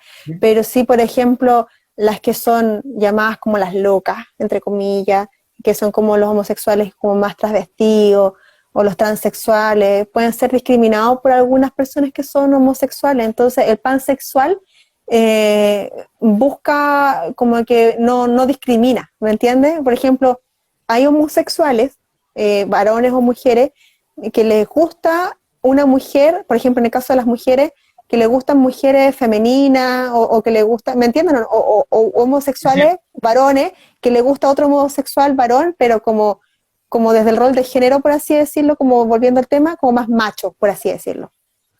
Pero las que son como muy, que le llaman así, no es que ellos consideren que estén locas, ¿ya? Pero le llaman como las locas, son discriminados dentro de la población. Desde el punto de vista cristiano no creo que haya que hacer mucho análisis psicológico, posición espiritual. Bueno, esa es tu postura, no es mi postura, porque uno puede ver orientación sexual. Los comentarios que cada uno de ustedes hacen van obviamente bajo su responsabilidad, no necesariamente, para que quede claro, representan la idea de la entrevista o la idea del equipo del ley, así que ojo con los comentarios, son responsabilidad de quienes lo emiten, pero como son responsabilidad de quienes lo emiten, también me hago responsable de esto, insisto en el tema, y esto en general con todos los pecados, las malas acciones, puede haber un componente espiritual, lo puede haber, pero no todo es culpa del diablo, como nosotros decimos, y como yo acostumbro decir, le echamos la culpa de repente de cosas que no tienen nada que ver, así que eso es personalmente lo que yo pienso, sí. Y creo que la gente parte ese punto de vista. Sí, y respecto a la postura que debemos tener como cristianos, la voy a abordar la próxima semana, ¿ya? Para avanzar con el tema. Entonces, ahí podríamos ya cerrar más o menos lo que es el tema del pansexual, que me detuve ahí personalmente para hacer algunas precisiones, y nos quedaba uno que en el apunte, que es el intersexual, que vendría a ser el intersexual son principalmente los hermafroditas. Los hermafroditas tienen una condición bien especial, porque ellos transitan... ese tema. Discúlpame, pero para entrar directamente a ese tema, te pregunto para iniciar esta parte, ¿es una enfermedad? Es que los hermafroditas es una condición médica, ahí hay una malformación. El hermafrodita, sí, el hermafrodita nace con pene y con vagina, ¿ya? En distintos niveles de desarrollo. Y es complicado porque imagínate que tú tienes a tu hijo y tiene pene y tiene vagina. Y ahí ya se tienen que hacer como estudios más profundos de, de qué es lo que es, pues se hacen estudios cromosómicos, estudios endocrinológicos, pero finalmente lo que se ha visto o se ha hecho como práctica actualmente en estos casos es que crezcan y se desarrollen a lo largo de la vida hasta esperar más o menos la adolescencia. ¿Por qué? Ujú. Porque anteriormente pasaba que veían que, no sé, en el caso del pene era más chico y los ovarios estaban como más desarrollados en comparación con el pene, pero después en la adolescencia les salía, no sé, y mutilaban el pene y quedaban con vagina. Y después en la adolescencia que estaban con barba, hablaban así súper rojo. Entonces Claro. finalmente era que... exacto, o que mutilaban, o sea, dejaban el pene, le quitaban los ovarios y después en la adolescencia le crecían pechos. Entonces Claro. ellos pasan como por hartos años de su vida como con esta dualidad sexual, tienen esta doble sexo y esperan a que el cuerpo y que también todo el tema de la identidad sexual, orientación sexual y todas esas cosas se tome su curso, por así decirlo, y después ahí ver lo que ocurre. Y ellos son los intersexuales. ¿Por qué? Porque están entre dos sexos por mucho tiempo a su vida. Pero esos son casos muy escasos. ¿Qué porcentaje de la población tiene esta condición? Y voy a hablar de condición en este caso particular. Es un porcentaje alto. ¿Cuál es el análisis que podemos obtener de acuerdo a los estudios que se han realizado? Mira, según la tasa que yo he visto y que estuve estudiando al respecto, no es superior o es alrededor del 3% de la población total. O sea, no es algo común. Yo personalmente no conozco ningún hermafrodita. Es como, y conozco harta gente, pero sí no es algo común de ver y por eso como que no se habla mucho al respecto, porque la mayoría de las personas que tienen como más que dificultades, que tienen una orientación sexual distinta a la heterosexual, no responde a un tema de hermafroditismo, responde más a otras cosas, entonces no es algo común, pero es importante saber de que es una condición médica. Sí, eso es, porque finalmente, como disculpa que te interrumpa en esta parte, pero para que redondeemos este tema y quede claro, en primer lugar, considerar que es una parte de la población mínima. Ahora, no porque sea mínima, no hay que abordar el tema. Yo creo que también ahí hay algo que hacer y estudiar también qué es lo que se puede hacer. Pero una población mínima y es una condición médica. Es una condición médica. Ahora, al ser una condición médica, es algo que no depende de la persona que nace con esa condición. Entonces, me gustaría saber qué piensa de eso, cómo podríamos abordarlo. Sé que quizás lo va a abordar en el siguiente late y en el siguiente directo, pero cómo podríamos abordarlo así rápidamente, en forma súper sintética, cómo podríamos abordar este tema nosotros y qué respuesta podríamos darle a esta condición médica. A las personas que son hermafroditas, si es que Sí, llega sí. alguna a la iglesia alguna vez, o ocurre que alguien, o sea, yo siento que la iglesia, ya que, aunque insisto, voy a hablar de esto en profundidad al siguiente late, Sí, es solamente para dejar sí, un caramelo. yo siento que a veces la iglesia se ha olvidado de ciertos principios. Principio número 1, para Dios, cualquier cosa que se aleje del plan original es pecado, ¿ya? Y no hay pecado mayor ni peor que para el Señor. Mi soberbia y mi orgullo es tan terrible como el asesinato ¿me entendí? Es como no hay pecado por sobre otro. Y segundo, que quien convence de pecado es el Espíritu Santo y quien nos guía a toda la verdad es el Espíritu Santo. Entonces, basándome en esos principios bíblicos, ya sea si llega una persona homosexual, trans o hermafrodita, disipularlo y que el Espíritu Santo lo guíe a toda verdad, porque en el caso de los hermafroditas, ni los científicos, ni los médicos, ni nadie sabe hasta que ya crecen cuál es su sexo físico. Entonces allí yo creo que lo mejor con respecto solamente a los hermafroditas, ser misericordioso, guiarlo, tratar de enseñarle lo que más sepa la Escritura, que él pueda tener un encuentro personal con el Señor y que en ese encuentro personal con el Señor el Espíritu Santo lo guíe a toda verdad, porque no podemos nosotros determinar cuál es su sexo, ¿cachai? Claro. No lo podemos hacer. Sí, se entiende. Entonces, le decía que lo va a abordar después, lo dejamos hasta ahí ese tema, así que sí, le invitamos a que puedan ver el tema ya desde el punto de vista de la Iglesia la próxima semana. Ahora, hemos hablado de lo homosexual y de diversas orientaciones sexuales, pero ¿qué pasa con los transexuales? ¿Podría contarnos un poco, hablarnos un poquito de los transexuales? Sí. Mira, primero que todo quisiera hacer una diferencia entre el travestismo y los transexuales porque es común confundirse, ¿ya? El travesti es una persona homosexual que siente placer en vestirse con ropas del otro género, ¿ya? Como en el caso de los hombres, vestirse con ropas de mujer, y en el caso de la... Disculpa que te interrumpa, pero ahí el tema es el placer, hay placer en vestirse con ropa, en el caso de un hombre, de una mujer. Es el tema con el travestismo. Exactamente, y en el caso de las mujeres de hombres. Claro. Y la persona travesti no necesariamente quiere ser del otro sexo, ¿ya? No necesariamente, porque hay muchos trans que pasan por el travestismo y después terminan siendo trans, pero no todos los travestis quieren ser trans. No sé si me doy a entender en esa diferencia. En cambio, el transexual es la persona que ha nacido desde el punto de vista biológico como uno, ¿ya? Como, no sé, en el caso de los hombres, pero que desde el punto de vista físico no está normal, o sea, no es hermafrodita, pero siente una aversión.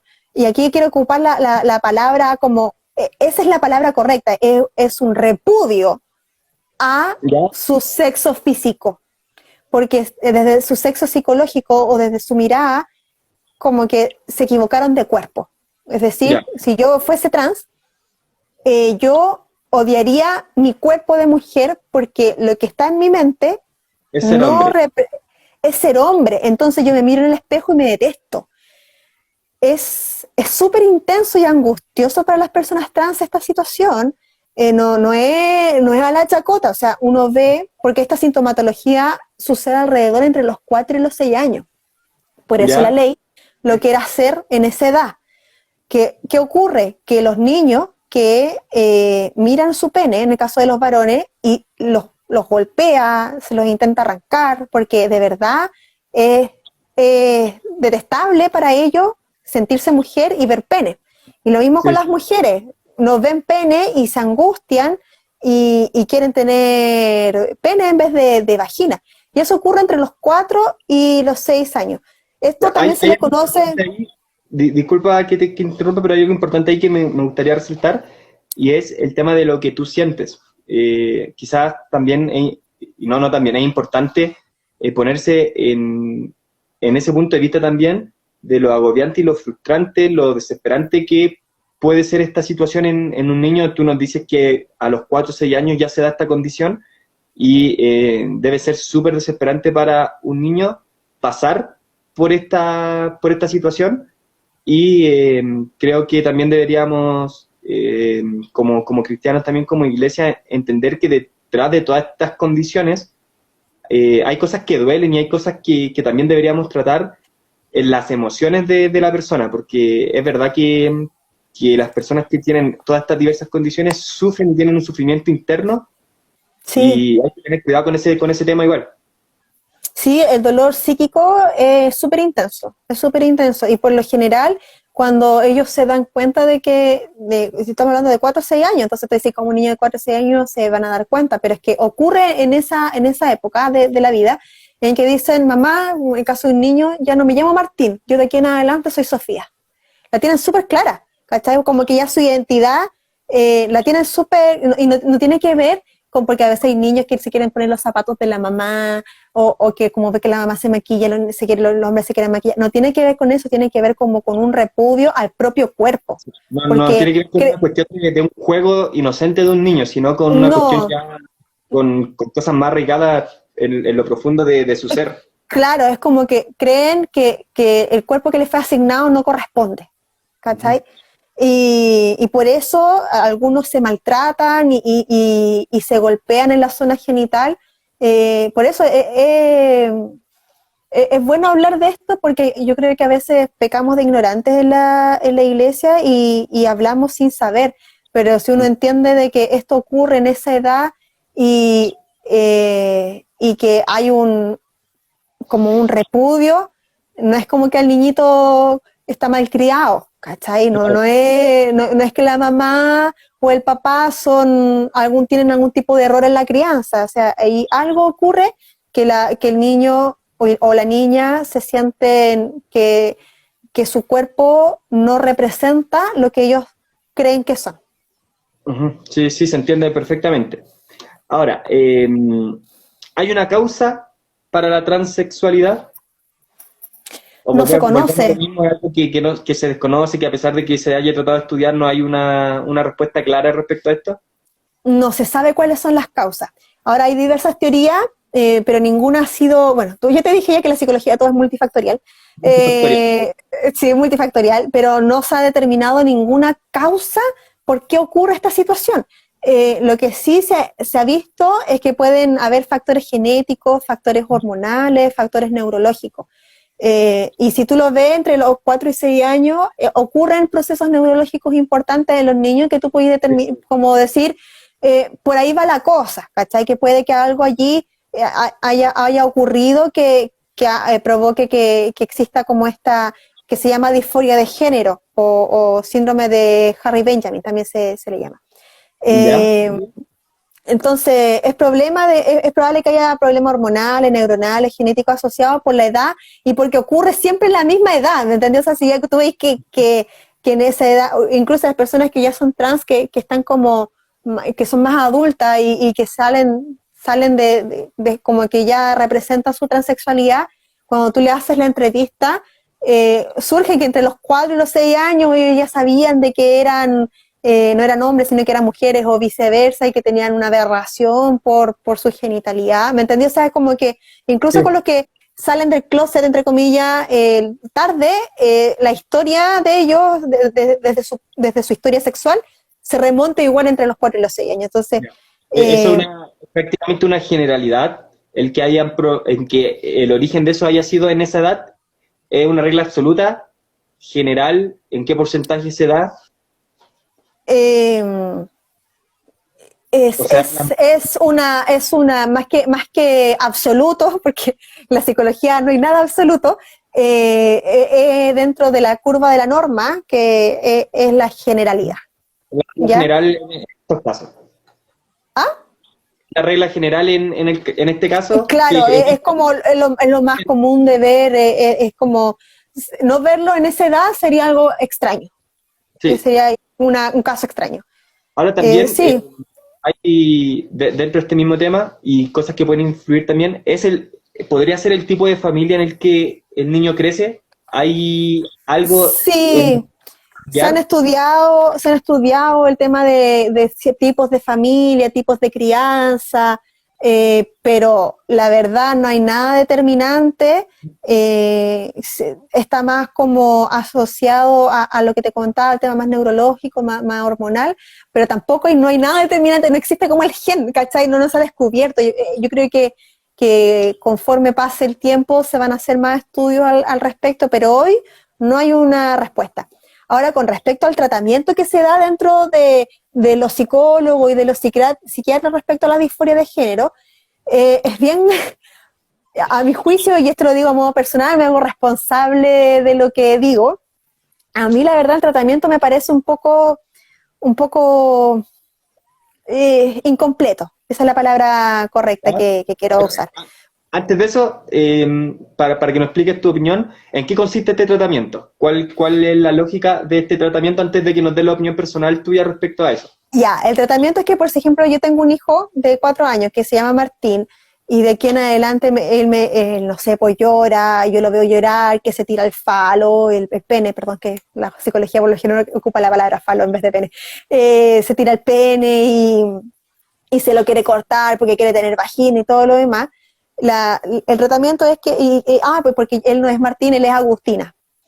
Uh-huh. El tratamiento es que si Martín se quiere vestir como mujer, que se vista de mujer, que todos le empezamos a decir Agustina, y como dejar que su identidad surja y que se trate como él dice que es. Ya, en eso consiste el tratamiento. Entonces, en darle, en palabras súper simples, en darle al niño la posibilidad de que, como él quiere que sea tratado, él sea tratado. Él es el que decide finalmente cómo va a ser tratado socialmente. Exactamente. Ya, okay. Eso es principalmente. Ya. Ahora vamos al tema, porque, disculpa que te interrumpa, pero había interrumpido anteriormente a propósito de que tú no ibas a dar tu opinión personal respecto a este tratamiento. Entonces, ahora que ya tenemos claro en qué consiste el tratamiento, tu opinión profesional también y personal de este tratamiento, y no alcanzaste a decir antes que yo metiera la cuchara que te parecía incompleto. Y ahí yo me metí y corté todo el tema. Me parece incompleto porque el tratamiento es de que finalmente, de hecho, hay un niño trans súper conocido que es la hija, que es hijo de Angelina Jolie con Brad Pitt, no sé si ustedes conocen un poco de tabloide. Él dijo, ella siendo mujer dijo, no, yo soy hombre, y empezó a vestirse. Entonces el tema del apoyo, como que eso se habla, ¿no? De dejarlo hacer lo que quiere ser y eso.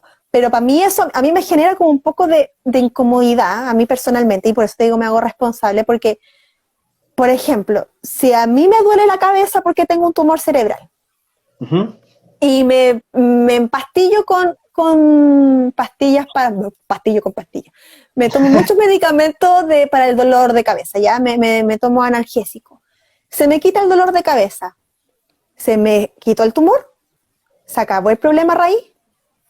No, el tumor sigue ahí, solamente fue un tratamiento sintomático, me voy al síntoma. Efectivamente, el tratarlo desde la identidad que la persona trans dice ser, baja los niveles de angustia, baja los niveles de esto de disforia, o sea, de que desde la sintomatología es efectivo, y eso no lo vamos a discutir.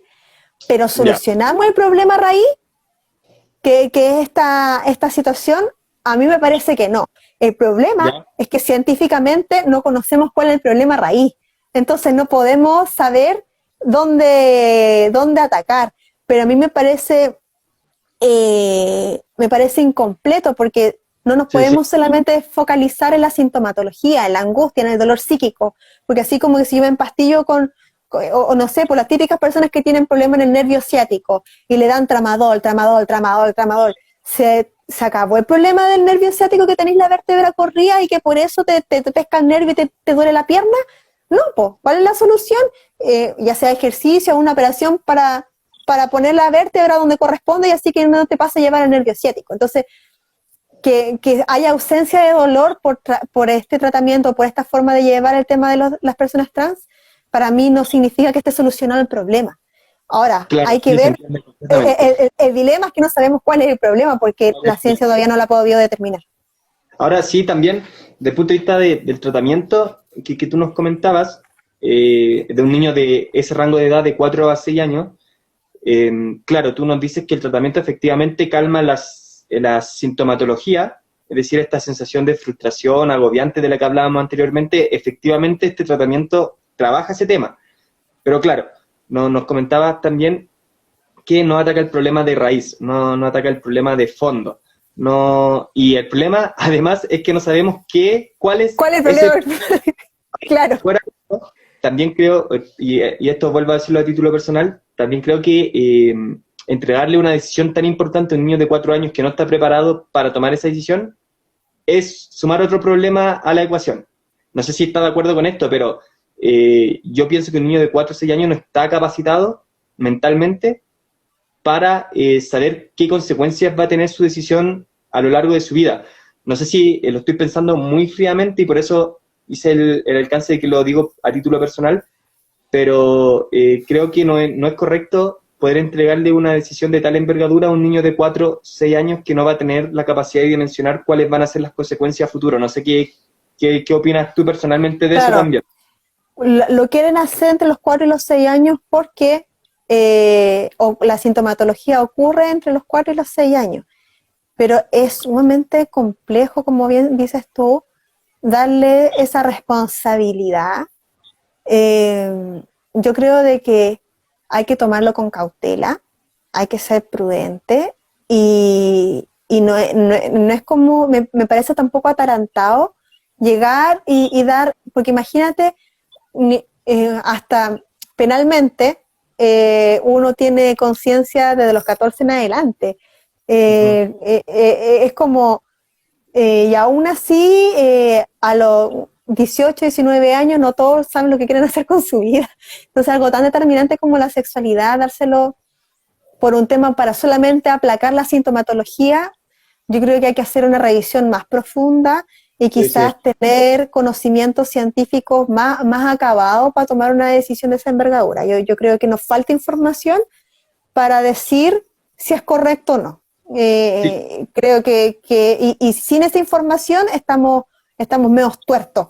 Y tomar decisiones así me parece poco responsable.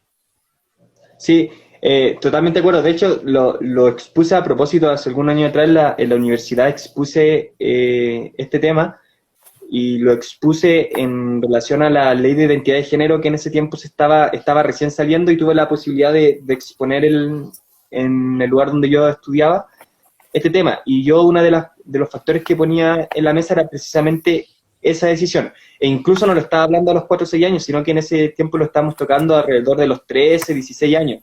Y aún así, uno de los argumentos que yo exponía en la mesa para que los demás pudieran debatirlos también era precisamente eso. ¿Qué tan preparado estaba un adolescente de esa edad para tomar esa decisión?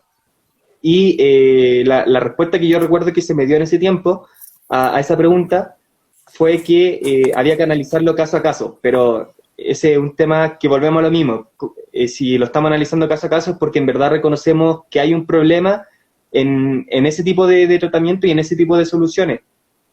Y un problema gigante, tanto desde el punto de vista psicológico, desde el punto de vista médico, como también desde el punto de vista, pudiera decirlo, de políticas públicas en cuanto al Estado y qué herramientas da el Estado, porque el Estado tendría que pensar casuísticamente, en caso a caso, ir solucionando el problema, y una tarea que en verdad el Estado y los gobiernos no se encuentran capacitados para asumir. Entonces, me parece interesante el tema de esa edad, y como te digo, yo lo exponía en esa edad de 3 a 16 años, pero ahora estamos hablando de niños de 4 a 6 años de edad que tienen un desarrollo mental muy inferior a un adolescente, entonces es complicado ese tema. Sí, es complicado, es súper complejo. Aparte que cuando tú haces leyes, tú no haces leyes para el caso a caso. Exactamente, a eso es lo que voy. Quizás no lo explico como quería, pero el problema de la ley es que no está pensada caso a caso, sino que está pensada en ser general. Una de las características propias que tiene una ley es que la generalidad, que se aplique a todas las personas de una misma forma, y ahí nos encontramos con un gran problema en esta materia que tiene puntos médicos y puntos psicológicos que son importantes tratar y que naturalmente se deben revisar caso a caso. Entonces es un problema súper complejo que para tiene legislarlo.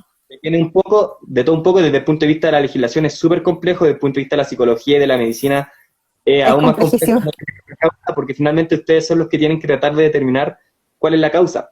Pero redondeando el tema, concluimos que este tema de los trans y de los niños de 4 a 6 años es un gran problema, pero no debemos perder de vista la sensación, la emocionalidad del niño, cómo se está sintiendo, porque como tú nos explicabas también es una situación súper frustrante y súper desesperante para ellos. Entonces, concluimos diciendo que el tema de la transexualidad es un tema súper complejo y súper complicado de tratar, y que como cristianos necesitamos de la gracia de Dios para poder darle un tratamiento y capacitarnos, porque sin capacitarnos tampoco podemos hacer mucho. Lo otro, que la próxima semana voy a estar hablando sobre sugerencias en relación a varias cosas de cómo abordar si es que nos llega a la iglesia un niño o una mujer trans o también homosexuales. Así que no se lo pierdan. Sí, eso ya para la próxima semana. Repetimos que la próxima semana ya nos vamos a meter de lleno en cómo la iglesia debe abordar este tema. Consejos, como decía la Yani recién, para la iglesia para abordar este tema. Creo que a lo largo de lo que hemos podido conversar ya en esta casi hora y media, un poquito más parece, hemos podido ver varios puntos, hemos podido tener claridad respecto a varios conceptos que normalmente se utilizan en esta materia y que nosotros muchas veces ocupamos mal y no sabemos distinguirlo, pero creo que hemos podido reconstruir un poquito este tema con conceptos, con ejemplos, y hemos podido tener claridad respecto a lo que estamos hablando. Ahora, fuera de eso, y ahora si alguien tiene una pregunta, puede también dejarla y podemos ir respondiéndola. Lo posible es que se trate específicamente lo que vimos hoy, todo lo que tenga relación con la iglesia y con la parte espiritual, se va a tocar en el otro vivo de la próxima semana, así que de preferencia los temas que vimos. Pero si bien vamos a tocar ese tema en la próxima sesión, me gustaría que pudiéramos, que nos pudieras decir qué debemos hacer a grandes rasgos como iglesia. Ya nos hablaste un poquito de los principios anteriormente, y ahí nos hablaste de ser llenos del Espíritu Santo, tener humildad y reconocer que nosotros no somos mejor que nadie. Podríamos profundizar de nuevo un poquito en esa materia, en eso precisamente, reconocer que no somos mejor que nadie, que mi pecado es tan pecado como el de cualquier otra persona, porque normalmente como iglesia tendemos a tener nuestro nivel de pecado y decir, no, este es peor que yo, porque entonces hablen un poquito de ese tema y que quede claro que no somos mejor que nadie y que necesitamos también de la gracia de Dios. Sí, mira, efectivamente, el otro sábado voy a estar hablando de lleno, de cómo, de sugerencias, de buenas prácticas para abordar la iglesia, responder dudas en relación al pecado. El Gonza, disculpa que te interrumpa, pero puse ahí un concepto y dijo el pecadómetro, que normalmente nosotros utilizamos casi al nivel fariseo para apuntar al otro. Sí. También tiene ahí. Continúa, Sí. Perdón. Sí, me fui.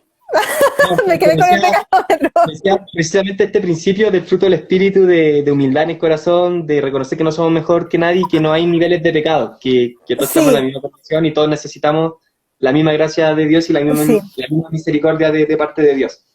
Como lo estuve diciendo antes, lo hemos estado tocando, de que la otra semana vamos a estar hablando ya de lleno el tema de lo que es iglesia. Y hay preguntas que se hicieron por el Instagram que se van a responder también la próxima semana, porque por un tema de tiempo, la verdad. Pero un poco adelantándonos para el siguiente live, primero que todo, claro, como tú bien decías, es necesario ser humilde. Es necesario, la voluntad de Dios es que llevemos muchos frutos. Y la humildad es parte de ese fruto. Porque a veces, como decía aquí el Gonzalo, le damos... tienes razón, sí, ya. Voy para allá, déjame terminar la idea. Tenemos como...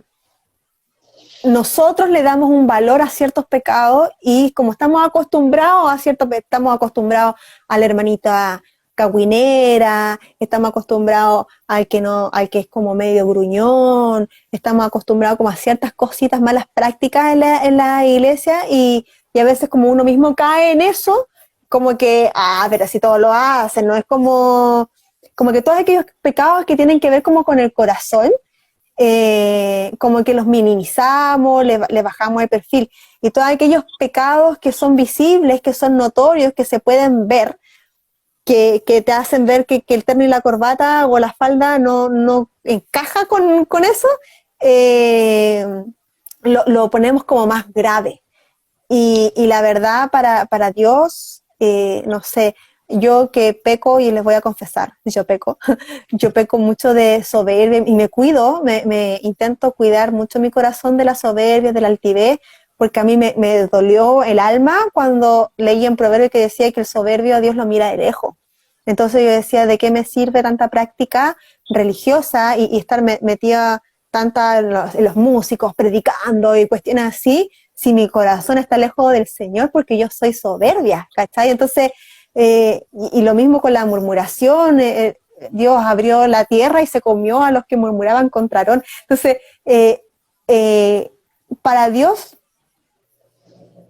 Jesús vino para los que estaban enfermos para darles sanidad.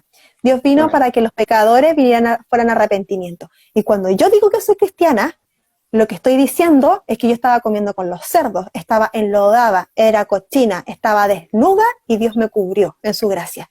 Eso es lo que estoy diciendo, no estoy diciendo que soy mejor que otro, pero se nos olvida y nos gusta como ponernos ropaje y con esta como con una actitud media despectiva, sobre todo con aquellos que su pecado es más visible. Entonces, lo primero que todo, ya, es que el Señor te perdone. Lo primero que todo es el tema de admitir que yo necesité ser, si yo soy cristiana, porque yo necesité ser salvada. Y que Sí, mi sí. pecado es tan horrendo para Dios como cualquier otro, incluyendo los pecados sexuales como la homosexualidad. ¿Ya? Sí, totalmente. Segundo, comprender y ser como misericordioso en que yo llevo años luchando con mi carne. Años. ¿Cachai? El tema de la soberbia la tengo ya dominado porque yo desde 2006 que soy cristiana, entonces ya llevo años luchando con ese pecado, ¿cachai? Y aún así a veces me veo como farisea y digo, no, Señor, lo que demás odio, no quiero hacerlo. Entonces, si yo llevo años luchando y no logro siempre y a veces recaigo, ¿por qué le pido a otro que cambien así? ¿Cachai? Eso es ser impaciente. Entonces, y el amor es paciente, no es impaciente. Yo creo que eso es muy importante, el tema de la paciencia y entender que si a mí me ha costado, si yo he llorado de guata al Señor pidiéndole perdón por mi pecado y me ha costado moldear mi carácter a Cristo, yo tengo que ser misericordioso con la otra persona, con cualquier pecado que sea, incluyendo con los pecados sexuales, y entender que también le va a costar años. Dios puede hacer el milagro, Dios puede cambiarlo así, pero lo más común ver es que a todos nos toma un proceso, a todos nos toca un proceso de pasar por fuego, y uno tiene que apoyar, no criticar, ¿cachai? Yo De creo hecho, que respecto a eso, hoy día precisamente estaba leyendo, mira, ya ni me acuerdo, pero ahí no sé si era en Primera Corintios o Segunda Corintios, pero Pablo tiene una descripción genial en relación a este tema, cuando habla de que él corre para recibir una corona incorruptible, y la idea que él está exponiendo es que él lucha cada día y se preparaba día a día para dejar fuera de combate a la carne, para dominar su carnalidad, haciendo referencia total a que él reconocía que no era perfecto y que cada día tenía que luchar con eso, y así como un deportista se preparaba para ganar una corona corruptible, un premio terrenal, él se estaba preparando para llegar a esta corona incorruptible, pero incluso dice, y pongo en servidumbre mi cuerpo, mi propio cuerpo lo pongo en servidumbre, y doy golpes no como que golpea al aire, sino que doy golpes certeros con la intención de dominar mi humanidad, de dominar mi carnalidad, y eso es lo que tenemos que entender. De repente se nos olvida que como cristianos vivimos procesos, y como tú decías, si bien puede haber un milagro así y Dios lo puede hacer y no lo ponemos en duda, pero en la generalidad de los casos vemos procesos, vemos cosas que nosotros tenemos que ser tratados, como tú bien lo decías, pasar por el fuego. Entonces, como iglesia debemos también recordar ese principio, recordar que nosotros también lo necesitamos y que lo seguimos necesitando. En mi caso estoy lleno de errores, lleno de pecados que tengo que seguir tratando, y no creerme mejor por el solo hecho de que ya fui perdonado, de que Dios ya me aceptó, ya me amó, ya me perdonó, sino que tengo que estar en constante trabajo, en constante preparación, y en ese sentido no le puedo exigir a otro que haga de un día para otro lo que quizá a mí me ha costado años de cristianismo lograr. Entonces rescato ese punto que tú dices también. sí, oye, yo quiero decir, disculpa que te interrumpa, que Sí, no, dale. es que lo había recordado Gonzalo, y hay un mail, Sí, el por mail. si hay alguien que está luchando con algún pecado sexual, ya sea de cualquier índole, o incluso que tenga confusión en su orientación sexual o de lleno con prácticas homosexuales, no está solo, ¿ya? Hay un mail que por ahí está, que es ayuda.latenegro@gmail.com. Ese Sí. mail solo lo veo yo, Sí, que porque quede claro eso, que quede absolutamente claro. dentro del equipo soy la psicóloga. Soy la psicóloga. Entonces, y solamente lo veo yo y va a ser anónimo. Si usted conoce a una persona que tenga algún tipo de conflicto sexual, por favor, hágale llegar este correo, ¿ya? Va a ser su privacidad sumamente resguardada, y aquí lo importante es ayudar, porque la verdad es una lucha bastante solitaria. Ahí está la bibliografía del mail igual, ya, bacán.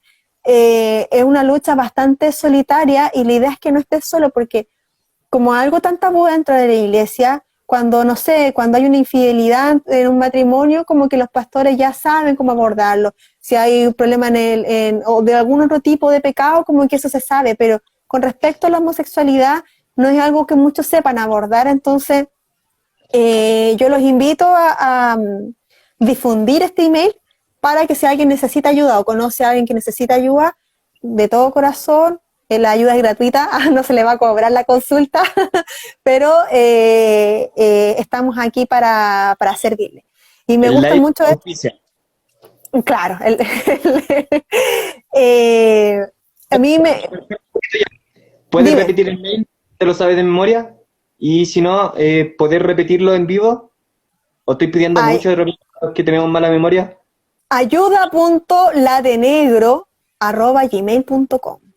Ayuda, entonces, ayuda.latenegro@gmail.com. Ayuda.latenegro@gmail.com. También tenemos el F3 disponible, acá me lo apuntaron, el F3 disponible para preguntas totalmente anónimas.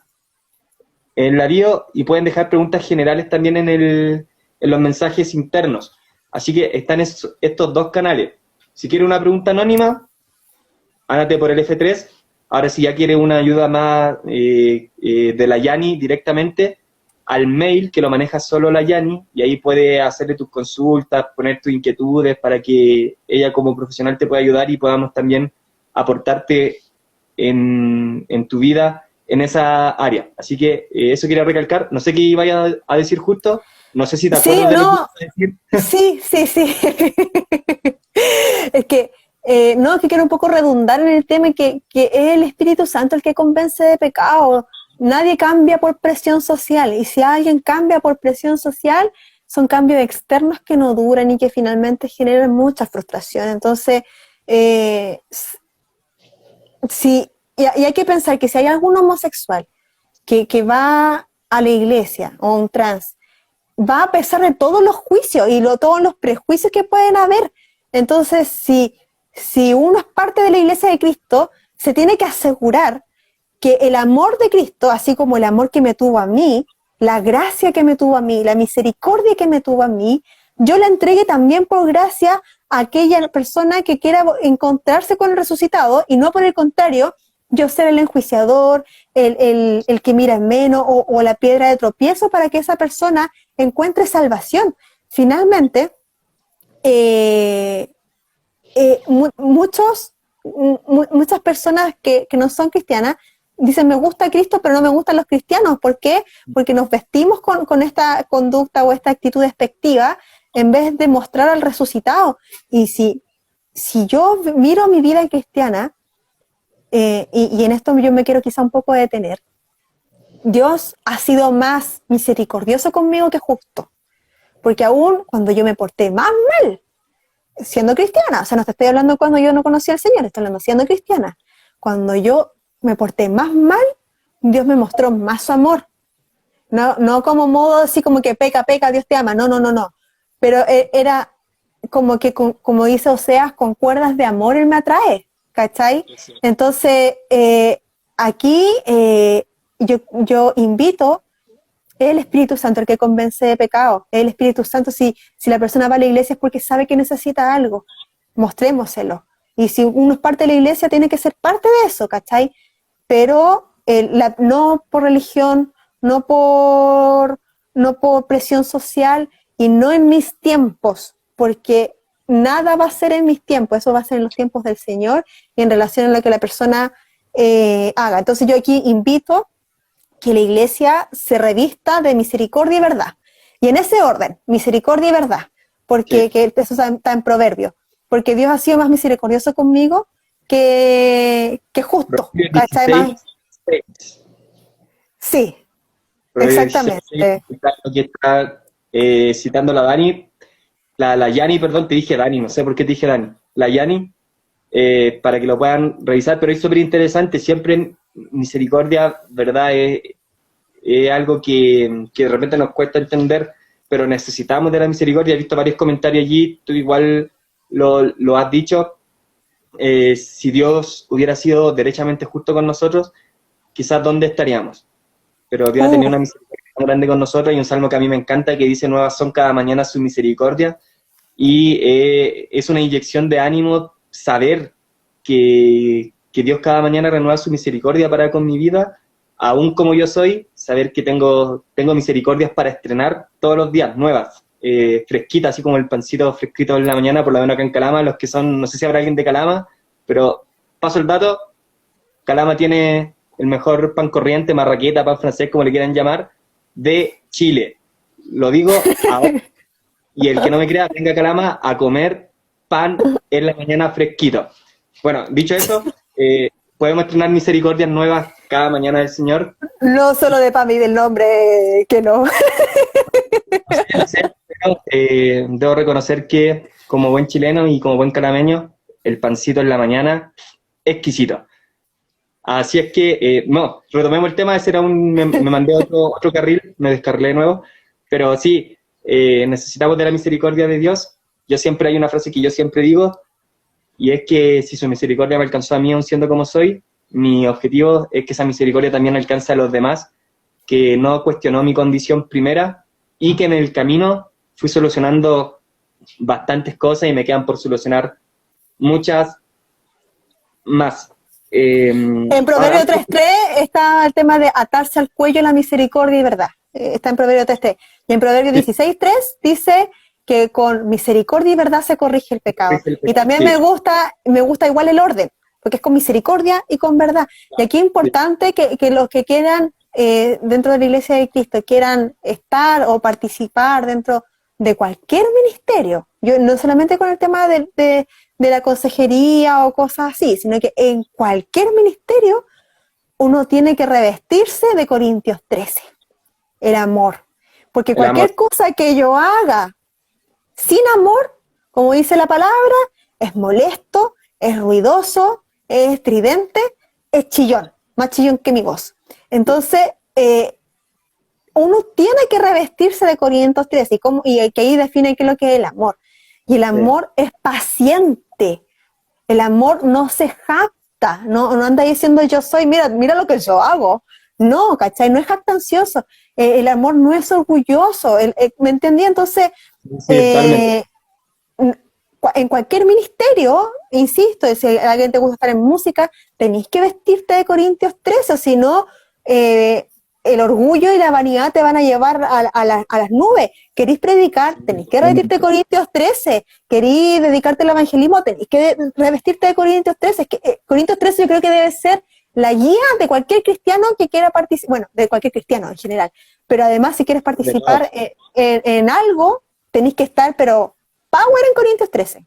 Sí, de hecho, retomando esa idea, dice que 1 Corintios 13 dice que todo lo que se hace sin amor es como metal que resuena, como tú lo decías de una forma tan bacán, es puro sonido estridente que molesta, sonido molestoso, y no sirve de nada. Así que el amor, chicos, a toda nuestra audiencia, el amor es fundamental.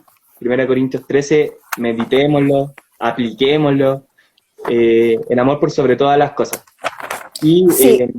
el amor que nos entregó a nosotros, si finalmente ese es el modelo perfecto de amor, y en esas características está reflejado quién fue Jesús, quién fue Cristo, y está reflejado también a donde nosotros tenemos que llegar. Entonces tenemos que cumplir con esa tarea de 1 Corintios 13. Sí, mira, el discurso sin amor y lleno de juicio solo aleja a las personas, incluyendo a los homosexuales, de Cristo. Sí. Y no es porque Cristo no los quiera, es porque no estamos reflejando el amor de Cristo. Y nosotros deberíamos ser un espejo del amor de Cristo, porque fuimos los que hemos recibido el amor de Cristo. Cuando uno mira Jesús, la Biblia, Jesús nunca golpeó con sus palabras a los pecadores, nunca lo hizo. ¿Con quién sí lo hizo? Con las personas que como yo, con los soberbios, con los fariseos, ¿cachai? Digo como yo, pero no es que hoy sea farisea, yo lucho con eso, ya, pero soy súper consciente de mi lucha. Pero ¿con quién sí era duro? Con los fariseos, con los que se creían más o menos, con los que se creían superiores. Con ellos, Cristo era muy duro, pero con los pecadores era muy misericordioso y era muy de decir la verdad, pero con una gracia, con un amor, y decir, ok, yo no te juzgo, ni ellos te juzgan, levántate y no peques más. ¿Me entiendes? Entonces, Nosotros Total. como que nos quedamos con el no peques más, no peques más, no peques más. Entonces, y no somos pacientes y no damos otra alternativa. Sí, de hecho, como tú lo decías, eh, claro, Jesús tenía este rollo y buen rollo con estos fariseos y estos estudiosos de la ley, porque además de que ellos se jactaban y decían, Gracias, Señor, porque no soy como gracias ese porque no soy pecador como que está este, ahí. pero aún así, la intención del corazón, porque Jesús sabía que ni siquiera su nivel lo podían lograr ellos. Entonces, tampoco había un discurso coherente en ellos, y eso era algo que le molestaba mucho a Jesús, porque ellos decían algo, pero ni ellos podían cumplirlo, y se resume en una frase que también está por ahí en el Nuevo Testamento, que dice, no entran ustedes, ni dejan entrar a los demás con esa forma de ser, con esa forma de pensar. Entonces, pero del otro lado, a aquellos pecadores que reconocían su condición y que reconocían la necesidad de él, el mensaje era muy distinto, el mensaje era de amor, era de restauración, el de acercarse, entregar lo que se necesitaba, y después venía esta famosa frase de no peques más, pero primero había algo que Jesús hacía. Jesús le decía, tus pecados te son perdonados, o bien los sanaba de la enfermedad que podían tener, y luego de eso, luego de que abordaba la necesidad, le daba el mensaje que era, oye, y cambia tu forma de ser, no peques más. Pero es el orden y está muy clarito. Misericordia, verdad. Yani, otra cosa, hay que prepararse para evangelizar, y en estas materias, en el ámbito de todo lo que tiene que ver con las tentaciones y los pecados sexuales, necesitamos capacitarnos y prepararnos. ¿Qué tenemos Sí. actualmente en estas áreas que nos puedan ayudar y que los que están escuchando, los que nos están mirando, puedan acudir también a esos recursos? ¿Qué es lo que nos puedes comentar respecto a eso? ¿Hay Sí, algo? por ahí vi a una hermanita que preguntaba por el tema de la capacitación. Lo tenía presente, agradezco. Yo soy súper déficit atencional, pero estaba viendo tu mensaje. Mira, la iglesia requiere capacitarse, ¿ya? Y capacitarse para tres cosas. Primero, para que nosotros llevemos mucho fruto. Eso es muy importante, porque si no, cualquier cosa que hagamos va a ser en vano. Segundo, para evangelizar, porque es parte de nuestro deber, el tema de la evangelización. Y evangelizar a los homosexuales también está dentro de la Gran Comisión. Y tercero, para poder ayudar a aquellos que están dentro de la iglesia y que tienen conflictos en su orientación sexual, ¿ya? Y que esos son los más abandonados, porque, y lo digo abandonado como algo que debemos mejorar como iglesia, porque es como que uno dice, chuta, pero si viene de familia cristiana, toda la vida ha sido cristiano, a veces son hijos de pastores, y saben de la Biblia, pero igual tienen confusión en su orientación sexual, ¿cachai? Entonces, ¿y qué pasa de que la persona no comenta su lucha, hay prejuicio, y la pasan muy mal? Entonces, hay personas que se han dedicado un poco a capacitar. ¿Ya? Aquí quiero citar a dos que son de mi absoluta confianza. Ah, ya, ella, la que da el visto bueno. Entonces, ahí me salió la soberbia, ¿viste? Que son los pastores Sinali. Los pastores Sinali es un abogado y una ginecóloga de Argentina. Ambos pastores se dedican a la restauración sexual. Hay mucho material respecto al movimiento LGBT, homosexualidad y orientación sexual en su página web, que es www.placeresperfectos.org. ¿Ya? org. Allí no solamente uno va a encontrar artículos para poder entender, comprender y abordar desde la iglesia el tema, sino que Sí. además, No, sí, ahí termina. Johan dice que dice son muy buenos, prevención del abuso, sí, pero no solamente se dedican al tema del abuso sexual, también se dedican a noviazgo, matrimonio y orientación sexual. Ellos tienen un ministerio respecto a la sexualidad en toda su forma, no solamente en el tema del abuso sexual. Y además ellos venden una capacitación que va desde niveles respecto para dedicarse también a la restauración sexual. Yo hice 2 niveles con ellos y es muy bueno. Yo lo recomiendo porque hice el primer módulo y el segundo módulo que ellos venden, y se puede hacer a larga distancia. Entonces tú compras los libros, te llegan vía correo y después tú das las pruebas conforme a los libros. Súper bueno. Y el otro que también capacita...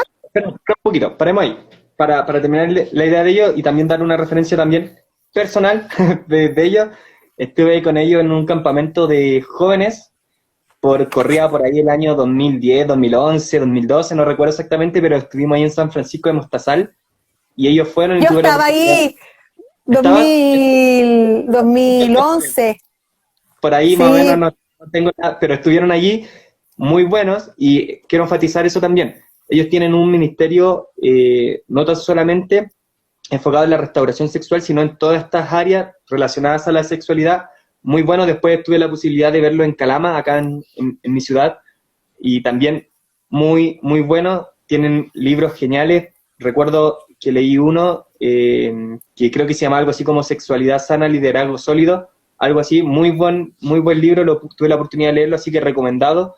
Esa plataforma, ya lo tienen. placeresperfectos.org. ORG, así que lo pueden buscar. Cerramos la primera publicidad, estamos dando publicidad gratis, así que Sí, ténganlo no en nos cuenta. pagan. Estamos con el pastor Serafín Contreras, también muy Sí, reconocido en nuestro país, quizás más en la iglesia cuadrangular, aunque no lo sé, quizás también tiene bastante recorrido interdenominacionalmente, me parece, pero el pastor Serafín Contreras también un hombre muy preparado y con la gracia de Dios también ha abordado muchos de estos temas y hablan un poquito de cuál es sí. su El plataforma. pastor Serafín Contreras también, junto con su hija y su yerno, se han dedicado al tema de la restauración sexual y lo podemos encontrar sus artículos y todo en Facebook, algo que se llama La Arboleda. No sé si Sí. estará en Instagram, yo soy vieja, yo uso puro Facebook, capaz que tenga en Instagram y yo no caché, pero es La Arboleda por Serafín Contreras, tú los buscas y ahí también puedes encontrar capacitación para abordar esta temática y no solamente capacitación, sino que también si tú estás pasando por una confusión, así como te estamos hablando del ayuda.latenegro@gmail.com, también puedes pedir ayuda. Yo le he preguntado, yo he molestado a los pastores, yo he sido y he mandado correos, así los tremendos correos, y me los responden con un amor y con una paciencia maravillosa. Así que Sí. háganlo porque no son muy, muy amables, son muy amorosos y van a ayudar. O sea, de que lo van a hacer, lo van a hacer. Se dedican a eso.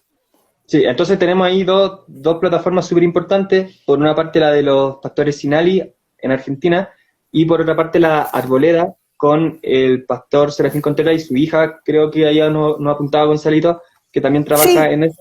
y su Y yerno, el esposo de la hija, también, sí. vierno, sí, muy buenos materiales también, revísenlo y por ahí me están soplando, si lo tengo en consideración, nos están quedando aproximadamente 2 minutos.